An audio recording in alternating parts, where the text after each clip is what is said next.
Chapter 31, Is it this governor? Hodgson indeed did not know that one of their Alliance Council members, Wohan, was a cult member. He had no prior knowledge of this information. Now that Gu Hang had exposed this, he was completely dumbfounded. When he had slightly regained his composure, his first reaction was to suspect, was the accusation against Wohan of being a cultist fabricated by Mr. Gu himself as an excuse to cause trouble for Revival City. This matter is of great significance. Do you, Governor, truly have concrete evidence to prove this? The evidence is irrefutable. The people who attacked the transport team were directed by Wohan. I have wiped out the bandits on his manor and captured him. I personally saw this scoundrel use storm sorcery. Right now, you seem to know nothing about it, President of the Council Hodgson. I'm very disappointed. With an Alliance Council member corrupted, and you, as President, having no knowledge of it, is this negligence, or has the Alliance Council been condoning the spread of the cult in Revival City all along? Hodgson immediately denied it. Absolutely not. We have been intensifying our efforts to crack down on the cult. How could we possibly condone its spread? I will investigate this matter. Before Hodgson could finish, he was interrupted by Gu Hang. Investigate? How much longer will we have to wait for you to slowly go about your investigation? Revival City will become what? With even council members being corrupted, how can I believe you'll uncover anything? Hodgson was under immense pressure from Gu Hang. This totally unexpected news caught him off guard. He had no contingency plans in place, and at this moment he could only insist, we will definitely take effective measures to deal with the problem. We will carry out background checks on all council members and also strengthen the investigation into the cult in the entire city. Gu Hang said, I'm giving you this chance. But I also want to remind you that our city is facing a severe threat. I need you to resolve this problem quickly and thoroughly. If I don't see a more proactive attitude from you, then I will personally take action, and you will be held accountable. Hodgson could only strive to assure, we will do everything necessary to ensure the safety of the city. I assure you, we will give you an explanation. You had better keep your word. After hanging up the phone, Hodgson's brows were tightly furrowed. He did not wish to always be at a disadvantage in communications with Mr. Gu. Yet, what could he do? The first time, he demanded supplies by wielding his authority, with a not inconsiderable amount, yet just within the limit that Revival City was capable of paying, forcing them to reluctantly agree. Nobody wanted to entirely offend the governor over such a matter, risking a fallout with him. The second time concerned Wohan's unauthorized attack on the transport team, an action he undertook alone. Hodgson sold him out without any psychological pressure. In both instances, the governor hinted at using his authority, even suggesting orbital bombardment from the heavens to exert maximum pressure and make threats, his goal being to obtain something. Once the conversation reached this point, not wanting a confrontation, Hodgson had little choice but to concede. This third time, though the governor had neither made too many threats nor demanded anything, he used the sternest tone thus far, directly accusing the Alliance Council of either negligence or treason. The accusation could not be more pointed. Yet Hodgson could not refute it. The governor now held the high ground. The primal owl beast sect, the common enemy of the many forces on the wasteland, who do not worship the divine emperor but instead follow that primordial owl beast, skillful in storm sorcery, they have indeed caused many devastating disasters that annihilated settlements. How could an Alliance councilman be a member of this cult? How can this be explained? It can't be explained at all. Mr. Gu was justifiably angry. He thought he was just dealing with a greedy grain merchant, and if that guy wanted to go against Mr. Gu, then let him stick his neck out and be the target, he deserved to die. But it turned out this person was actually a member of the cult, which completely took Hodgson by surprise. He also realized the seriousness of the situation. After hesitating, Hodgson turned to his grandson Lambert and asked, Mr. Gu said that Wohan is a member of the cult, do you think it's possible? Maybe it's true, maybe it's not, Lambert Hodgson, having listened to the entire conversation between his grandfather and Mr. Gu, cautiously offered his considered answer, but that's not the key issue now. Since Mr. Gu is acting on this trump card, it means he must possess some evidence. Even if that evidence isn't real, Mr. Gu would have forged it well enough. We're truly on the defensive now. In response to Lambert's speculation, Hodgson sighed and continued to ask, what do you think Mr. Gu will do next? Lambert pondered, he might use this as an excuse to further intervene in the politics of Revival City, to strip us of our power under the guise of striking at the cult, and eventually take control of the entire revival city. From what you say, it sounds like you're quite unhappy with this. Lambert was taken aback. Grandfather. He didn't understand why his grandfather would ask this. Mr. Gu, the planetary ruler appointed by the Empire, is also the head of the Alliance government. If Mr. Gu takes complete control over Revival City, isn't that justifiable and proper? Lambert frowned deeply and spoke with difficulty, you're saying, but... Hodgson brought up another matter, I remember, you once said your dream is to save the world. Yes, the nonsensical babble of my reckless youth. So I ask you now, is that dream still buried in your heart? Lambert didn't want to answer, Grandfather, why are you bringing this up? I've told you, only the governor can save this world. I don't know if Mr. Gu is the one, so I've always hesitated, just like the previous governors have all failed. But I recently realized something, how many more governors can we wait for?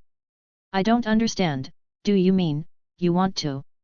No, it's not that stage yet, I just feel that this governor is a bit different from the previous ones, said Hodgson, as for now, I think you've got the emphasis wrong. Please enlighten me. The focus now isn't what the governor will do next but what we must do. What we need to do is simple, ascertain how widespread the primal owl beast sect has become in Revival City, and what their aim truly is. That's the most important thing, a matter of life and death. What's the point of all these power struggles? It would be ridiculously tragic to defeat Mr. Gu only to have the cultists destroy the city afterward. I understand. Chapter 32, Courtesy Light but Affection Deep. The news of cult proliferation sent everyone in Revival City into a frenzy. However, the instigator of the crisis, His Excellency the Governor, seemed to have no sense of urgency at the moment. Early the next morning, he began to address the food supply issue of his territory and once again made contact with the quintet above. Colonel Yelazia still showed him no kindness in her expression. Gu Heng was indifferent to this, even understanding. Had he been in her shoes, having his wool sheared by others haphazardly day after day, his reaction would have been more intense than Yelazia's. Considering how empathetic I'm being, why don't you just hand over the synthetic starch technology to me? Of course, Gu Heng knew he couldn't just ask for it for nothing, he had to offer something in return. Colonel Yelazia, I've brought you another piece of good news. Upon hearing this, Yelazia remembered the loss of her 3,000 slaves, 300 mech servants, a pile of weapons and equipment, and the 4 Strider vs. Her heart ached. As for the previous gift of a Marine Corps captain, was there such a thing? She didn't recall. Yelazia said with a stern face, Your Excellency's good news always comes at a high price. How could that be? I am sharing our achievements with the best of partners. If you have something serious to say, then get on with it. About the issue of heretic cultists brewing on Rage Owl Star, I've already made some progress. I've captured a cult member, who happens to be a high-ranking official in the planet's government. On hearing this, Yelazia became grave. Has it deteriorated to such an extent? Tell me where the enemies are, and I will eliminate them. No, it's not time for that yet. I'll soon track down the exact whereabouts of these cultists, and by then, I may need you to send your elite Marine Corps, even the power of the shipborne church, to assist me in cleansing these heretics. It's possible, but it would be best if you could create an opportunity for me to conduct orbital bombardment directly. I'll try my best. Yelazia had no reason not to agree to this. Orbital bombardment was the most convenient, if ground troops were needed, that was fine too. She didn't mind, as long as it meant earning merits. Moreover, deploying the Marine Corps was different from the previous situation where people were said to be lent but were essentially given away. The people lent to Gu Heng were working for him on a long-term basis. With regards to missions, to fight or not, and how to fight, the entire command system was still under the starship's control, with Gu Heng at best providing a target and some advisory suggestions. It was not a conceptually similar situation. Yelazia's expression became somewhat calmer, and her heart relaxed a bit. Her investment in the governor seemed to be finally showing some sign of return. Eradicating the heretic cult entrenched in the capital city of the planetary government somewhat counted as a noteworthy achievement. Although it wasn't a major victory, the prospect of a return on investment invited anticipation, and there were still 2 years left. Yelazia, in a better mood, asked a question she would later somewhat regret. Very well, is there anything else? Yes, I need synthetic starch technology, Gu Heng said. Yelazia's face stiffened. I originally thought you were just here to deliver a message, but it turns out you're here to ask for things, huh? I am only responsible for striking down the enemies of the Empire, Yeliziah said. Supporting construction is not my job. But this is for the purpose of striking down the enemies of the Empire. Gu Heng argued. What is at the core of the growth of cults? It's when people see no hope. When they can't even have enough to eat, they are easily tempted by cults. Synthetic starch technology could help us solve this problem. Yeliziah felt that Gu Heng made sense, but, could saving people with this method be considered a naval victory? As she pondered, Gu Heng's voice came again, Colonel Yeliziah, please understand, it is necessary to wipe out our enemies with thunderous might. But if the situation deteriorates to an uncontrollable state, where salvation can only be achieved through utter destruction, that may not necessarily be a good thing. A city corrupted by a cult then destroyed, or, the heretic cultists spread to a terrible extent, but are completely annihilated under the command of the Madam Colonel, with hundreds of thousands of citizens of the Empire saved. Please compare, which of the two scenarios is better? The destroyer, or the savior? The former seems a bit cooler, but within the Empire, at least in the Tianma Star sector, the latter holds more value. Moreover, the identity of a savior aligns more with Yeliziah's current mission. She came to orbit Rage Owl Star for 2 years not to fight and destroy enemies but to assist the governor in reviving the planets. At this point, Yeliziah had to admit that Gu Heng's argument had moved her once again. She began to calculate what it would take to provide Gu Heng with the synthetic starch technology. Was the price too high? The conclusion was, not particularly. Starships of course have synthetic starch technology. During the long interstellar journeys, when resupply is scarce, the ability to recycle nearly any organic material into edible starch blocks is an essential auxiliary technology. Nov. L. B/JNN. However, as important as it is, the synthetic starch machines aren't used frequently. In peacetime, starships can get supplies fairly smoothly, and no one really wants to eat starch blocks. Currently, the food reserves on the quintet are quite abundant, enough to last for several years. And besides, there's more than one synthetic starch machine on the starship. Handing over one shouldn't be a big problem. Of course, what Gu Heng wants is the technology, not just the machine. But that's not too troublesome either. Send down a logistician from the starship with one machine, some spare parts, and that should meet Gu Heng's demands. In theory, this should be enough for Gu Heng to produce his own synthetic starch manufacturing machines, provided he has a certain industrial base. If he does not, there's not much Yeliziah could do. I'm not your mother, can I possibly feed you milk directly? I agree, she said. Having given her consent, a transport with technicians and equipment arrived on the ground and, when it returned, Gu Heng loaded it with a fair amount of goods. According to him, these were gifts for Colonel Yeliziah from Rage Owl Star, the specialty of the place. But in fact, they were just a small portion of the food and textile supplies brought from Revival City, allocated to be sent skyward. It wasn't meaningless, though. It would improve the crew's diet on the starship and provide some supplies. It was, in any case, a way to show that the governor did not take without giving in return. As for the difference in the value of the two, it's the thought that counts. After watching the transport fly off into the distance, Gu Heng plunged back into his grand plans for expanding production. Chapter 33, The Fast Track to Development.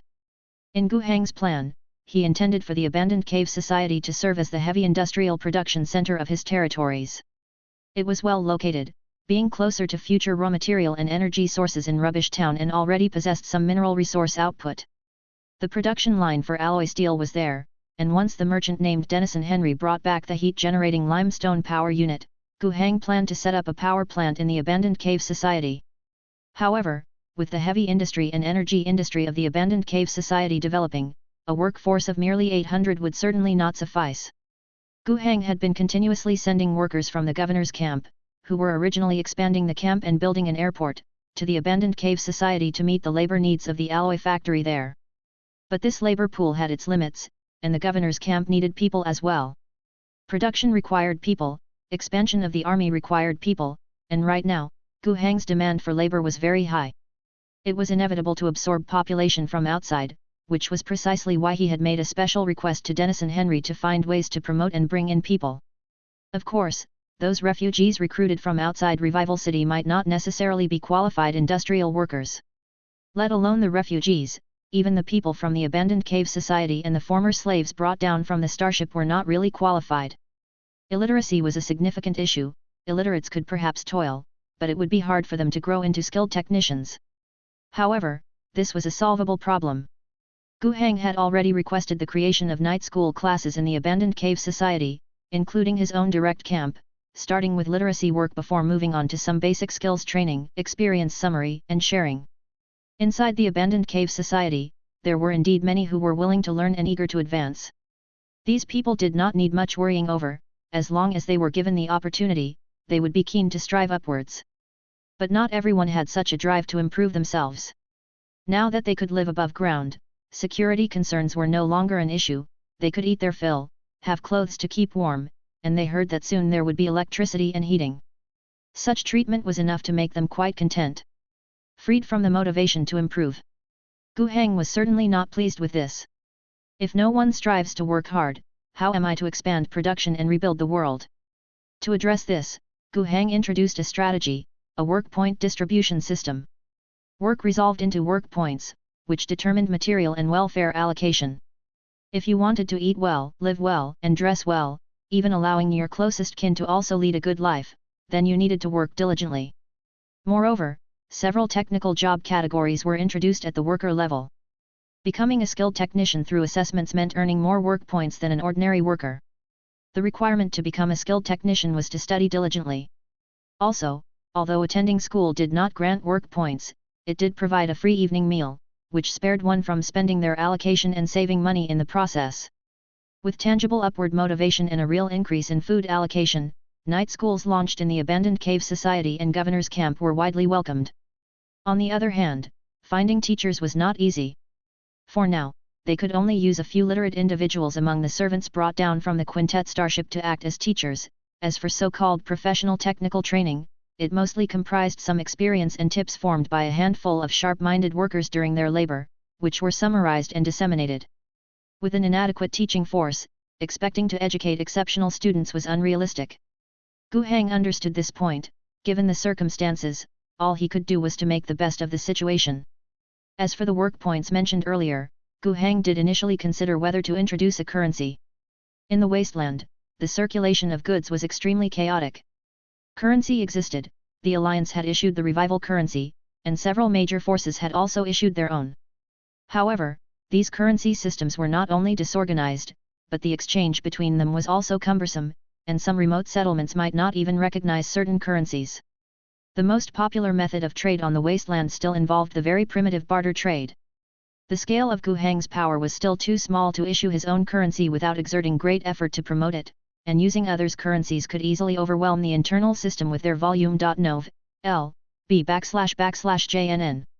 Thus, he simply decided not to implement a currency and instead created an work points system for internal use only, to serve as a motivational tool. Earn work points by participating in production, consume work points to obtain housing and rations. This became a simple prototype of a currency under a planned economy.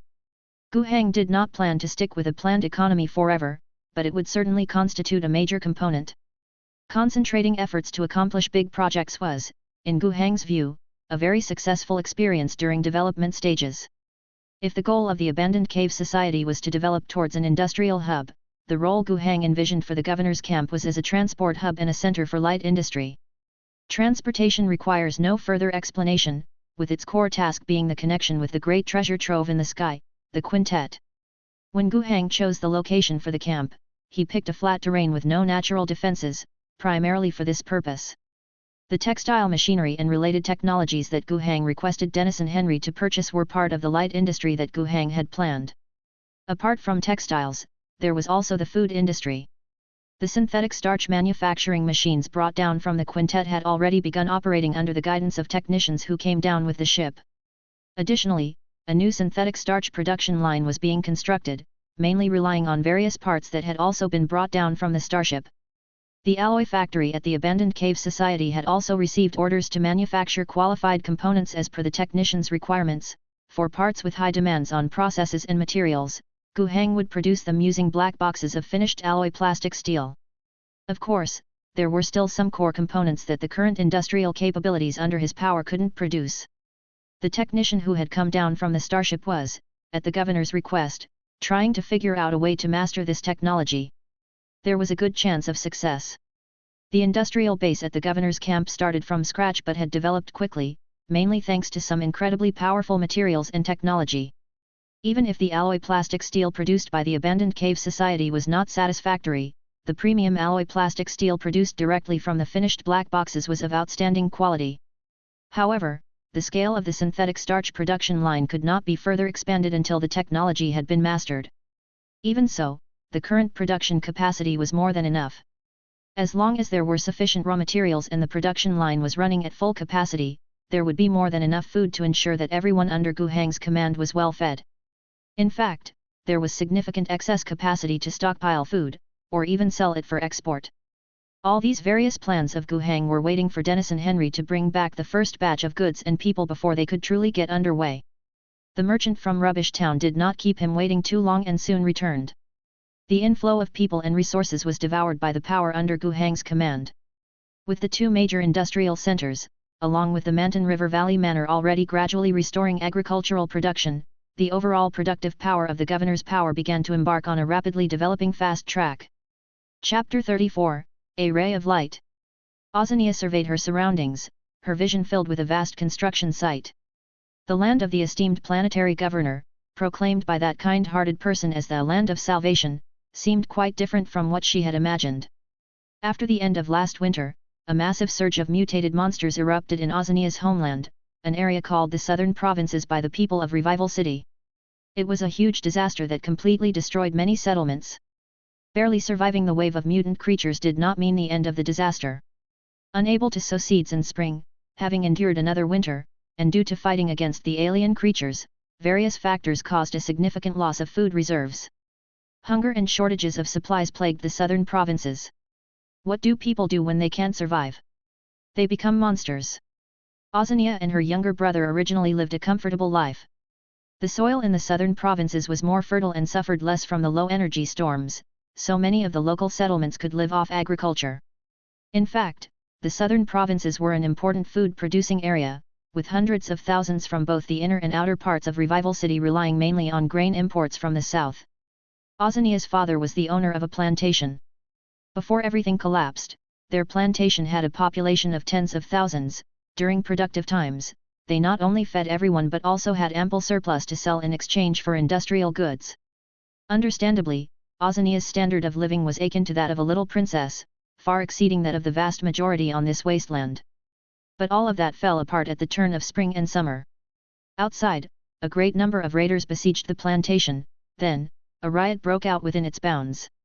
With their guards' protection, her family tried to break out and flee from the plantation at the last moment.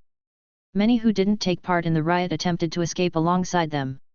But amid the chaos of war, she was separated from her father. Concealing their identities, smudging ash on their faces, cutting off their hair. She took her brother and followed the stream of refugees, finding herself aimlessly in Revival City. Along the way, she suffered through many hardships. For a morsel of food, she was willing to do anything, no matter how small the job, as long as it procured some sustenance. Even more desperate measures included begging, fighting tooth and nail, stealing and deceiving. Before the collapse, she was educated to be a proper lady. She had never imagined herself in such a state. But she persevered. Throughout these past months, she was so hungry she felt dizzy, her just over 10-year-old brother was malnourished. Yet at least, they were both still alive. However, she often found herself lost in confusion. If one has never experienced goodness, perhaps they can fall endlessly in darkness. But just months ago, she was a little princess, the apple of her father's eye, worried daily about authenticating and restoring expensive pre-war art, helping manage the estate, and overseeing accounts.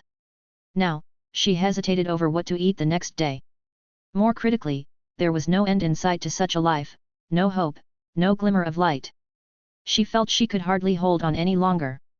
More than once she had thought that living in such a terrible world, perhaps death would be more of a relief. But every time she looked into her brother's eyes, she shoved that thought away, clenched her teeth, and continued the grueling struggle. Oddly enough, she hadn't been very close to her brother, 7 years her junior, in the past. She even often found the mischievous little devil quite annoying. However, over these past few months, she would rather die than abandon her brother. Once, when her brother was kidnapped, she bit the kidnapper like a madwoman, taking a beating that left her bleeding without loosening her grip. She didn't know why, but she knew that if anyone dared to harm her only remaining family, she would fight them with everything she had.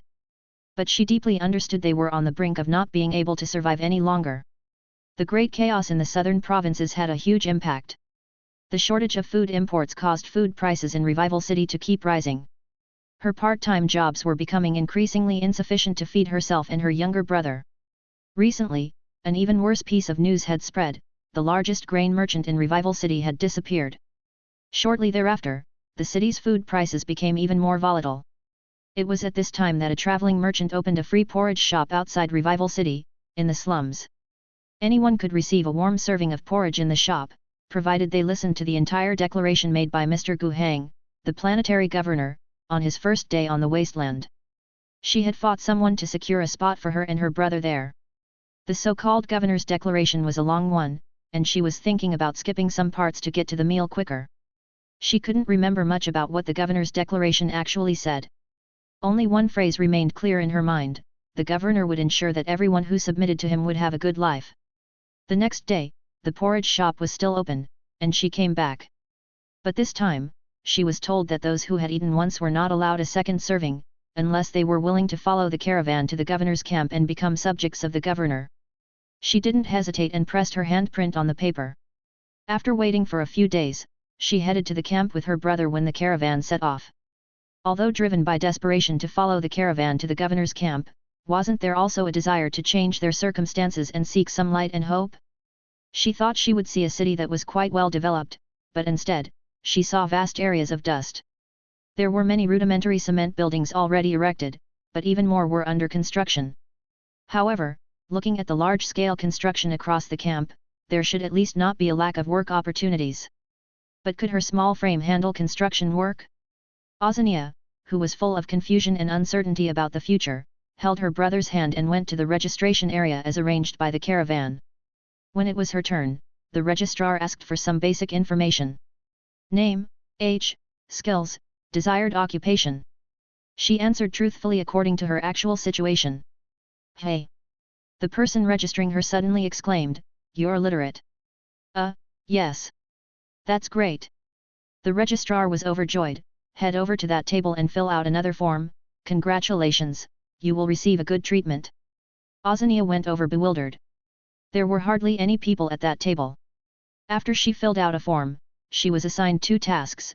During the day, she would work as a clerk in the soon-to-be-established textile factory, arranging and implementing production plans, keeping track of the output, and managing the production process.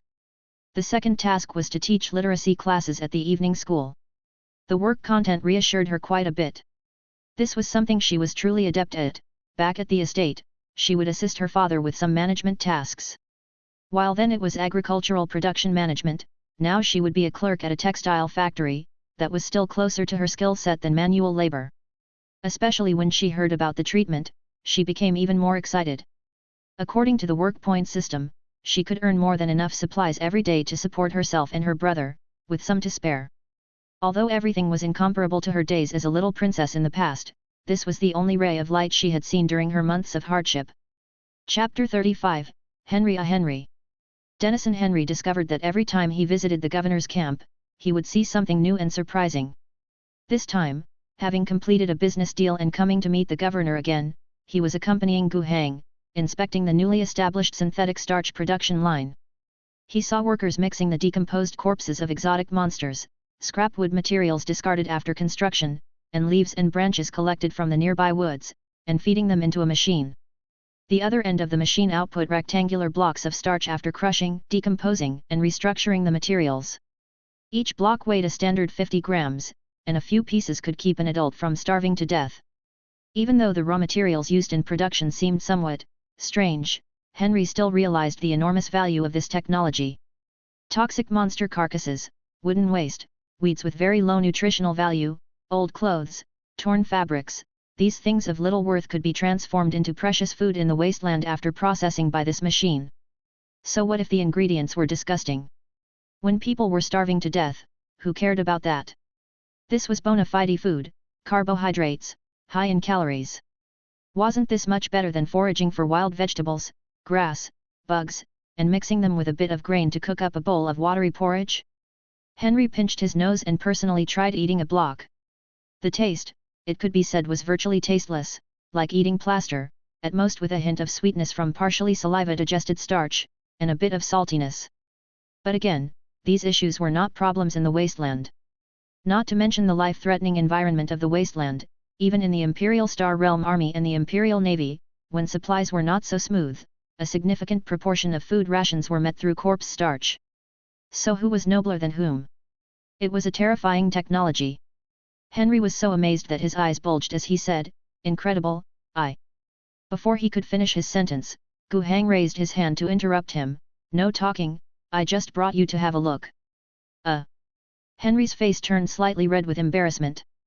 But he quickly understood that this part of the business, especially the production line and technology, was something he could not obtain from the governor. In a sense, this technology had the potential to change the whole world, and it was immensely significant. He could only feel regret and even more determined to cling closely to the governor's coattails. After visiting the newly established synthetic starch production line, Gu Hang took Henry to his office. Henry, who had just completed a business deal, had quite a few things to report to Gu Hang. Sitting in front of the governor, Henry was somewhat reserved. "This time I've successfully accomplished my mission, and the alloy plastic steel has caused a sensation among the material merchants in Revival City. This material, which used to be available only in small quantities from Blackbird Heavy Industries and was tightly controlled by them, now has an additional channel, and those merchants are very happy, and our goods sold very well. The items you wanted, I have mostly exchanged for you. The generators powered by thermoelectric stones should be enough for establishing a small-scale power plant. Moreover, I have mobilized connections in Rubbish Town to allocate a batch of thermoelectric stones. The looms are also adequate to open a production line. The gruel shops cum propaganda stations we set up recruited over 2,000 vagrants. However, Revival City has been somewhat turbulent lately, affecting our prices. The Alliance Council has gone mad with a city-wide hunt for heretic cultists. Many people got caught up in it, leaving everyone on edge. Rumor has it that a counselor responsible for food was discovered to be in collusion with the cult. It's said that you, Governor, even lost your temper." Henry paused, stealing a glance at Gu Hang. Seeing no response to that question, he understood the silence was as good as an affirmation, right? Maybe the person was even taken care of by the governor himself. He continued, "This matter has caused a great commotion, the whole Revival City is in chaos. And now that the counselor is finished, the food trade market he controlled has also become disordered, and the entire market is unstable. If not for this, we could have sold our alloy steel at an even higher price. But still, things aren't too bad now, are they? Revival City is the largest market nearby, not only capable of consuming various raw materials but, more importantly, it acts as a trade nexus connecting multiple forces and regions. I have also reached long-term agreements with many agents. They can take on a considerable production volume, so there is no worry about sales. Additionally, those bulletproof vests we sold are an even bigger hit in Rubbish Town. They can even withstand a shot from green Skin Orcs. Now our goods are completely popular in Rubbish Town. The activity of those green skin beasts has been expanding recently. Scavengers and adventurers are clashing with them more frequently, and arms and bulletproof equipment are now the hottest selling items. This is an opportunity, Governor. I don't ask for exclusive rights to everything, but if you would grant me the exclusive sales rights for the armored vests, it would greatly help me secure the position of agent in Rubbish Town. Then, I could serve you even better." After reporting a multitude of information mainly to take credit, Denison Henry couldn't help but bring up the matter of the exclusive rights he coveted. In his eyes, "Governor, you want me to prove my loyalty, but I've done enough this time, didn't I? The materials and equipment you wanted, I racked my brains to get them for you, the population you wanted to attract, I paid from my own pocket to bring them over. Isn't that enough to prove my loyalty? You're not willing to give me exclusive rights to the entire alloy steel production line, so granting exclusive rights just for the bulletproof vests isn't too much to ask, is it?" "Henry, oh Henry," Gu Hang murmured his name, "should I say you are smart, or foolish? I don't understand. You are so clever, you show me that you have accomplished things, made contributions. You also express loyalty and say you will do more, do better in the future, hoping to obtain exclusive rights from me. You worry that if you create a market for materials and bulletproof armor, more merchants will come to me to do the same business, preventing you from making exclusive profits. Having said this, and though it was meant to be a compliment, Denison Henry just felt awkward. What Gu Hang said was indeed exactly what he was thinking. It wasn't hard to guess. But who just lays it out so directly? Where do you expect me to put my face? He didn't speak, while Gu Hang continued, but you are so foolish, failing to see the essence of the matter. The production capacity of alloy steel isn't abundant, and expanding scale also takes time. For now and the foreseeable future, you can absorb all the goods. What is there to worry about? Are you worried that if you don't work wholeheartedly for me later, I will find a better collaborator? Are you worried that I will restrict your ability to manipulate the goods prices, limiting how much money you can make in the future? Are you afraid that you won't keep me reliant on you, the one behind the governor in power? Henry, oh Henry, tell me, are these your concerns? Chapter 36, Knocking. Denison Henry dropped to his knees with a thud before Gu Hang. Cold sweat had permeated his forehead. The governor's 3 questions peeled away his psychological defenses layer by layer until they were completely stripped away. He had not thought this way. At least, he didn't dare to consciously think this way. But upon introspection, even by the instinct of a businessman, hadn't he subconsciously done just that?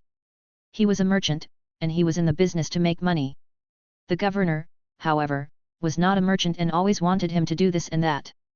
The additional conditions attached to the business inevitably impacted his profits. He truly didn't want other merchants competing with him for this business, even if in the future he couldn't handle the full production capacity himself.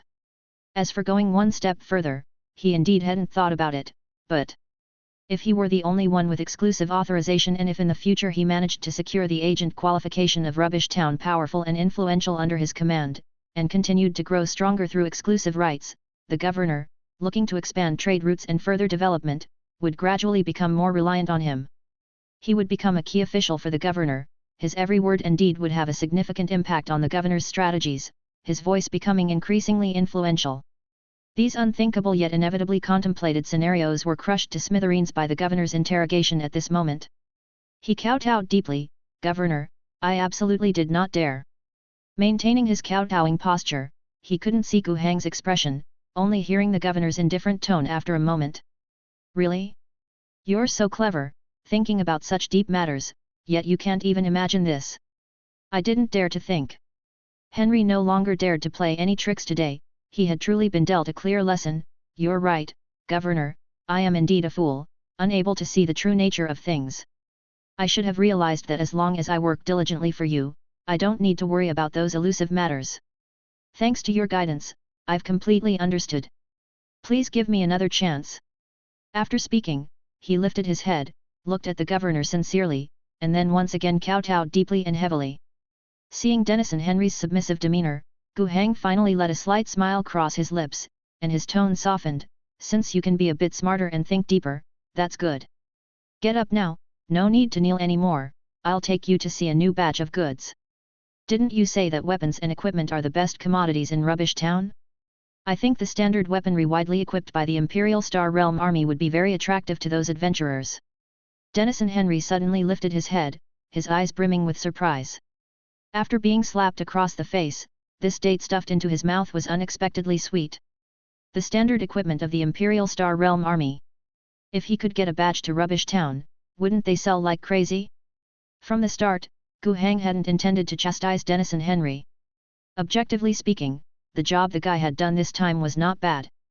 Everything Gu Hang wanted was there. The thousands of workers had greatly supplemented his labor needs for the upcoming expansion of production capacity. But the guy was persistent about exclusive authorization, which had annoyed the governor. So, Gu Hang did not hold back. At the same time, he clarified something further. What exactly was Denison Henry's position? Maybe the guy saw himself as a collaborator. As a merchant, it was only natural to want profit from a partnership, to make money for oneself. But of course, Gu Hang didn't share that attitude. What he actually wanted to say was, "I'm not scamming you or bluffing you. I'm offering you a chance to rise to the heavens in one step. Do you want to keep being a merchant, or become my subordinate, a high-ranking official in the future planetary government? A regular merchant, even if one has made some money by relying on His Excellency the Governor, how could that compare with the status of a real senior official? Of course, this was an extremely risky matter. Whether the Governor could truly consolidate power in the future and develop his domain were decisions Henry had to make, risking his own capital investment. But Gu Heng was full of confidence in himself and generously offered the opportunity to Henry. At least for now, Henry seemed willing to seize the opportunity. That was good. What he said aloud wasn't the important part. After this statement, Gu Heng would carefully observe how Henry would perform in the future. As for providing Imperial Star Realm Army standard equipment to Denison Henry for sale, that was something Gu Heng had planned to do anyway, giving him a date to eat just came in handy. The G9 gun family production line wasn't available yet, but it would be soon enough. In fact, they were already using the black box manufacturer for small-scale production. Afterwards, a complete production line replicated from the mother machine would increase the heavy industry capabilities of the abandoned cave society with another line of armaments. With the production capacity for alloy plastic steel material being sufficient, the production capacity of the G9 gun family would quickly catch up. Before long, they would be able to fully re-equip the 2 infantry battalions currently under Gu Heng's command. The phased-out G7 gun family would need a destination. Selling them to Rubbish Town was a good idea, as Gu Heng's territory was rapidly developing and his demand for raw materials was significant. Of course, he wasn't planning to sell them all. He would set aside a small portion, mix them with the local mixed-brand weapons confiscated from mercenaries in the battle at the Manton River Valley Manor, and make a bundled sale, which should fetch a reasonably good price. The rest, Gu Heng planned to temporarily use them for the expansion of his forces. He still intended to add to his military.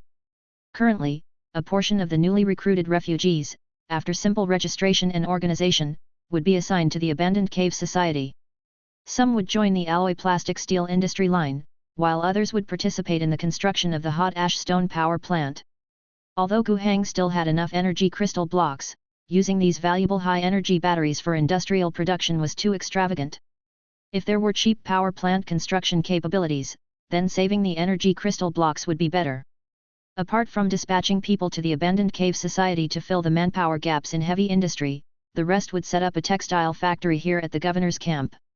Human resources were still scarce, and yet, under such circumstances, Gu Heng was still intent on expanding his military. In this wasteland world, he did not feel secure.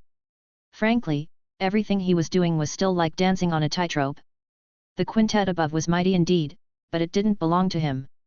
He was the governor, the ruler, but his directly affiliated loyal forces were still too weak.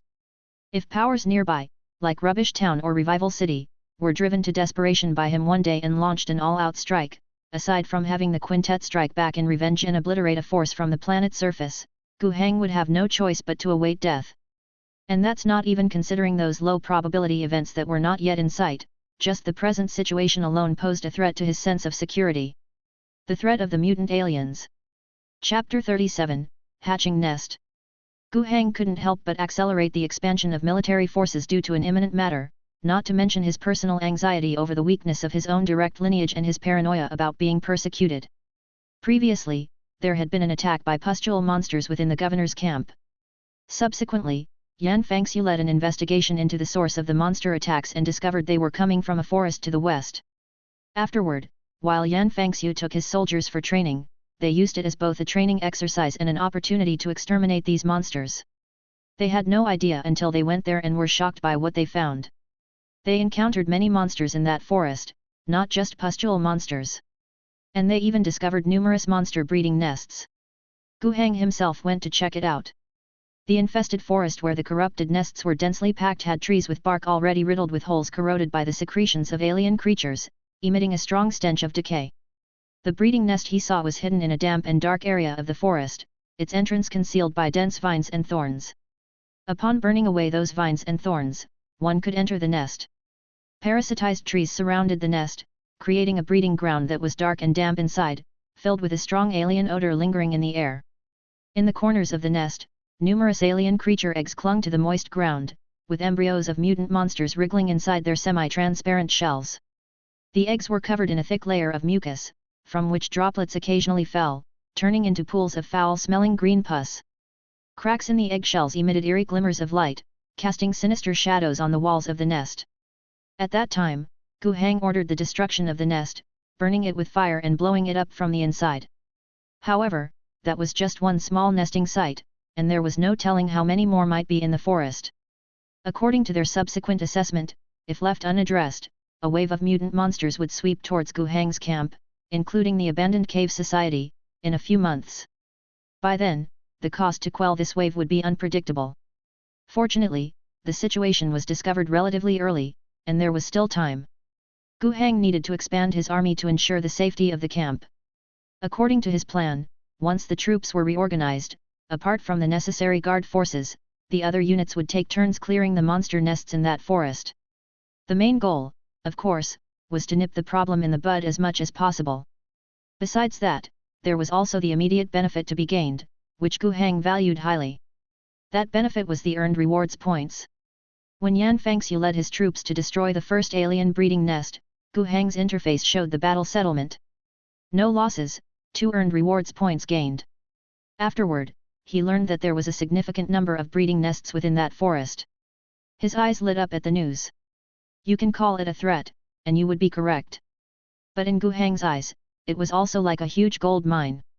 He had gone to great lengths to develop his territory, bring in population, deal with light industry, heavy industry, construction industry, got his hands on everything, and had barely managed to double his monthly fixed income from the previous 12 to 25. He was planning to persevere further and increase that number a bit more when he would receive his rewards at the end of the month, but he had stumbled upon such a gold mine. Destroying 1 breeding nest for 2 earned rewards points meant that burning down 10 would equal a month's gains. Why should I bother with farming? Oh, farming is still necessary, these two matters don't conflict.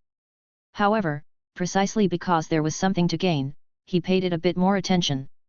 The 1st Automachinery Battalion had barely moved, with forces split to guard Valley Manor, the governor's camp, and the abandoned cave society. The 2nd Infantry Battalion, on the other hand, was mostly thrown into the strange monster forest. This name was newly coined by Gu Hang. The battalion was left under the command of Captain Yan Fangxiu, who was responsible for sweeping through the forest. Over the past few days, 7 nests had already been burned. Captain Yan commanded the operations with caution. He would rather progress slowly and carefully to avoid losses as much as possible. Conversely, Perbuff, the former commander of the 2nd Infantry Battalion, was not too satisfied with this. In his opinion, during this time frame, let alone burning 7 nests, he wished he could burn 70. How could he live up to the governor's trust without achieving the battle results as quickly and as much as possible? Gu Hang was very satisfied with Perbuff's high combat enthusiasm. Then, he chose to support Yan Fangxiu's command strategy. The situation wasn't so dire that it required filling gaps with human lives. Gu Hang had no need to order his soldiers to die unnecessarily. The eradication of monsters within the strange monster forest could still proceed methodically, eliminate the monsters, destroy the breeding nests, and take it slowly. There were still several months ahead. Even with Yan Fangxiu's cautious strategy, the problem should be resolvable. Of course, as a leader, Gu Hang needed to be even more cautious. Destroying those 7 monster nests brought Gu Hang a total of 11 divine grace points. He planned to recruit another infantry battalion from among the refugees and slave laborers. With the black box manufacturer, he could quickly produce enough weapons and ammunition to equip them. By spending divine grace points, he could also quickly train these newly recruited soldiers into qualified warriors. In Gu Hang's care, the rate of soldier production was exceedingly fast. The governor's will was quickly implemented. A recruitment office appeared in both the abandoned cave society and the governor's camp. Residents of both places eagerly enlisted. Of course, their reasons for enthusiasm were not the same. The most eager were the residents of the abandoned cave society. They had enjoyed a period of good days and fully cherished this time. They were willing to take up arms to defend the hard-earned results. Next in willingness were the refugees who had just been allocated. They didn't have any particular thoughts, purely attracted by the governor's generous treatment for recruiting soldiers. Guaranteed food, 2 sets of military uniforms, weapons, and equipment. These were enough to attract those refugees who had nothing. Moreover, Gu Hang would also issue work points to them, which could be used at the distribution station to purchase whatever they wanted. After 2 days of explanations, they clearly understood that work points were valuable. Following Gu Hang's instructions, of the 300 soldiers in the 3rd Infantry Battalion, 150 were selected from the refugees, 100 from the starship slave laborers, and 50 from the abandoned cave society. The composition of the personnel was complex, but Gu Heng himself hoped that the military, this great melting pot, could amalgamate soldiers of different backgrounds as much as possible. The more effective melting pot, however, was the soldier tag system. With a short duration of training, Gu Heng would have a qualified infantry battalion. With 3 to 4 days of training and about 6 days of equipment production, this infantry battalion would be formed.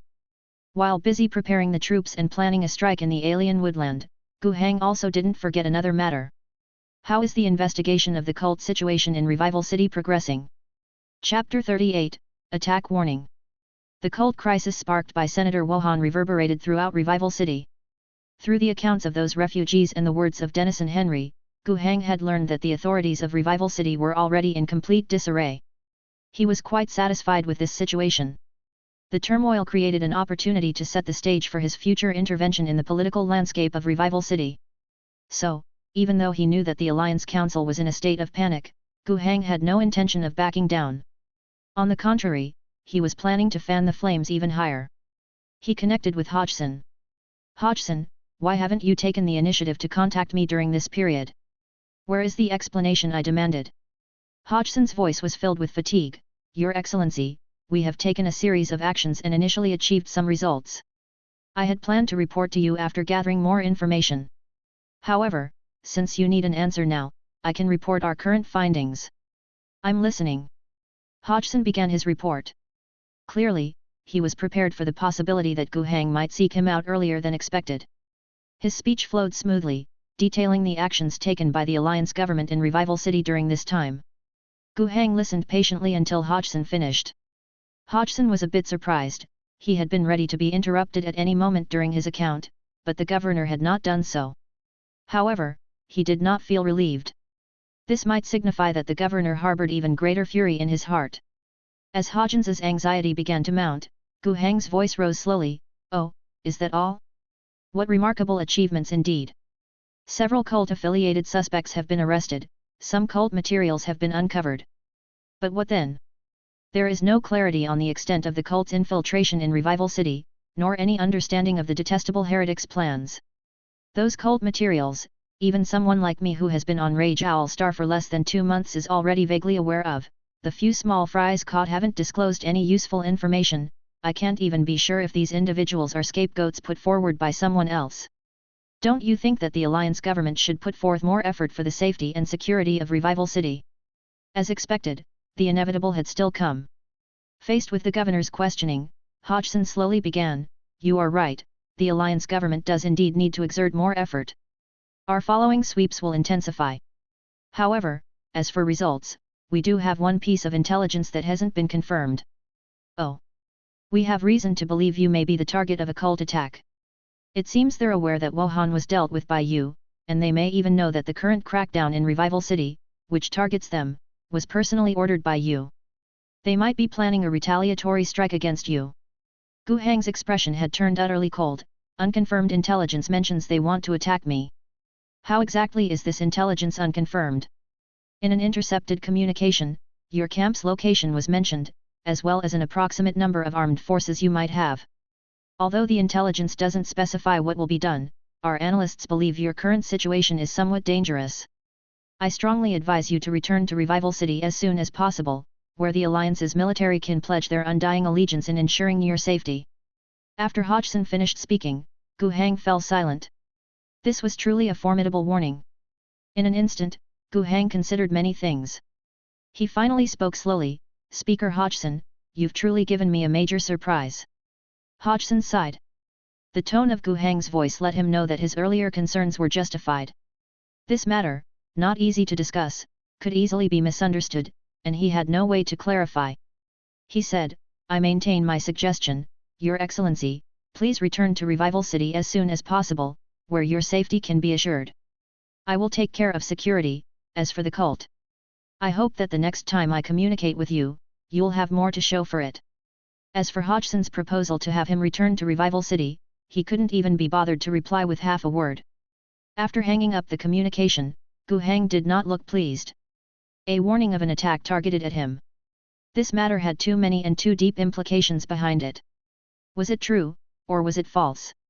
Regardless of the answer, it was no longer good for Gu Heng to pressure the old speaker. In terms of results, they had won. Wasn't the safety of the governor a big deal? Yet, upon learning this piece of information, Gu Heng found himself in a dilemma. How should he respond to this security threat? Focus on his own safety, and thereafter be cautious in everything? That would obviously take up his attention, and he might not have as much energy to trouble Revival City afterward, to the extent that even the fast track of his powers development that he had just embarked on could be affected as a result. But he couldn't just ignore it. What if it turned out to be true? Yet, if he were to take action, what could he do? The method of attack was completely unknown. Was it an assassin hidden among the refugees he had taken in? A bomb? A raid by a squad? An army? Even if nothing happened, Gu Heng couldn't go after Hodgson. After all, according to that old fellow's words, the intelligence was unverified, and he did not say that it was forced out by Gu Heng insisting on results. Even if nothing happened in the end, it would not have much to do with the alliance government. Telling the Lord Governor to be cautious about his safety was never going to be wrong, right? Hodgson's warning cast a shadow over Gu Heng's heart. He could even consider the issue from an even darker perspective. Was this a warning from Hodgson or the Alliance Council not to manipulate the governor's authority too much, hinting that just as he had the power to sever ties and perish together, they had it as well?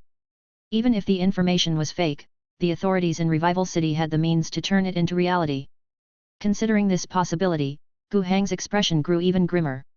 However, the bad news today kept on coming one after another.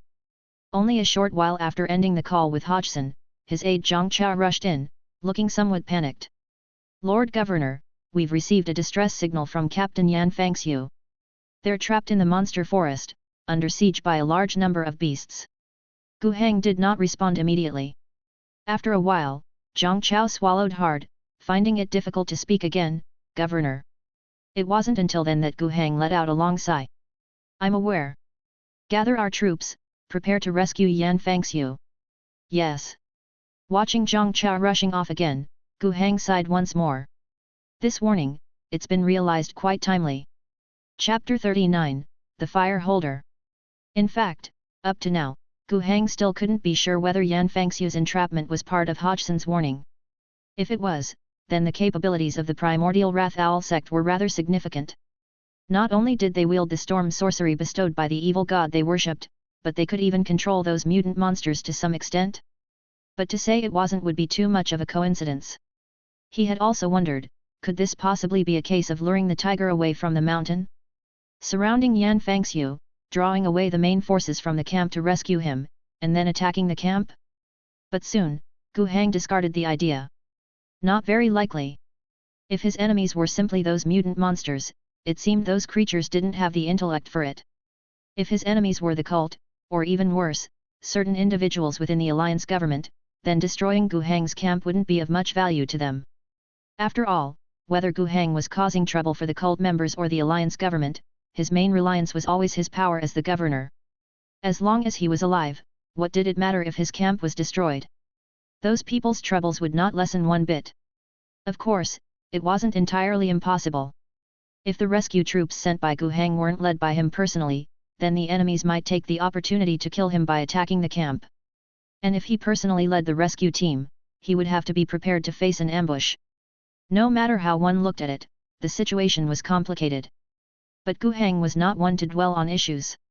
Since the challenge had arrived, he would meet it head-on. Within Revival City, Hodgson sat in his wheelchair, gazing at the entire city through the large glass window of his office. Truthfully, Revival City wasn't particularly large, nor did it have many tall buildings. The planning of the buildings and roads within the city was orderly, a sound foundation laid by the first governor when establishing the alliance. However, after so many years, although the inner city still looked decent, the outer city clinging to the perimeter of the city walls, and considerably larger, was chaotic. Hundreds of thousands, nearly 1 million people, depending on the city for their existence, yet unable to live within the city walls, formed vast slums. There, lacking planning and order, everything was a mess. Sewage ran openly, supplies were scarce, and living conditions were harsh. These issues hung over the area, an undesirable sight not fitting for a capital city of an alliance planet. Many alliance councilmen and inner city residents disliked those displaced persons. They believed these people brought chaos, and considered the slums a breeding ground for filth. But the smarter ones clearly understood that Revival City in fact could not do without those people. The displaced living in the outer city consumed the worst and least food, with hardly any clothes to cover their bodies and their dwellings haphazardly constructed. The inner city did not pay them for any public services or welfare benefits, yet they labored in the most grueling jobs, receiving only a dismal amount of compensation, just enough to keep them alive.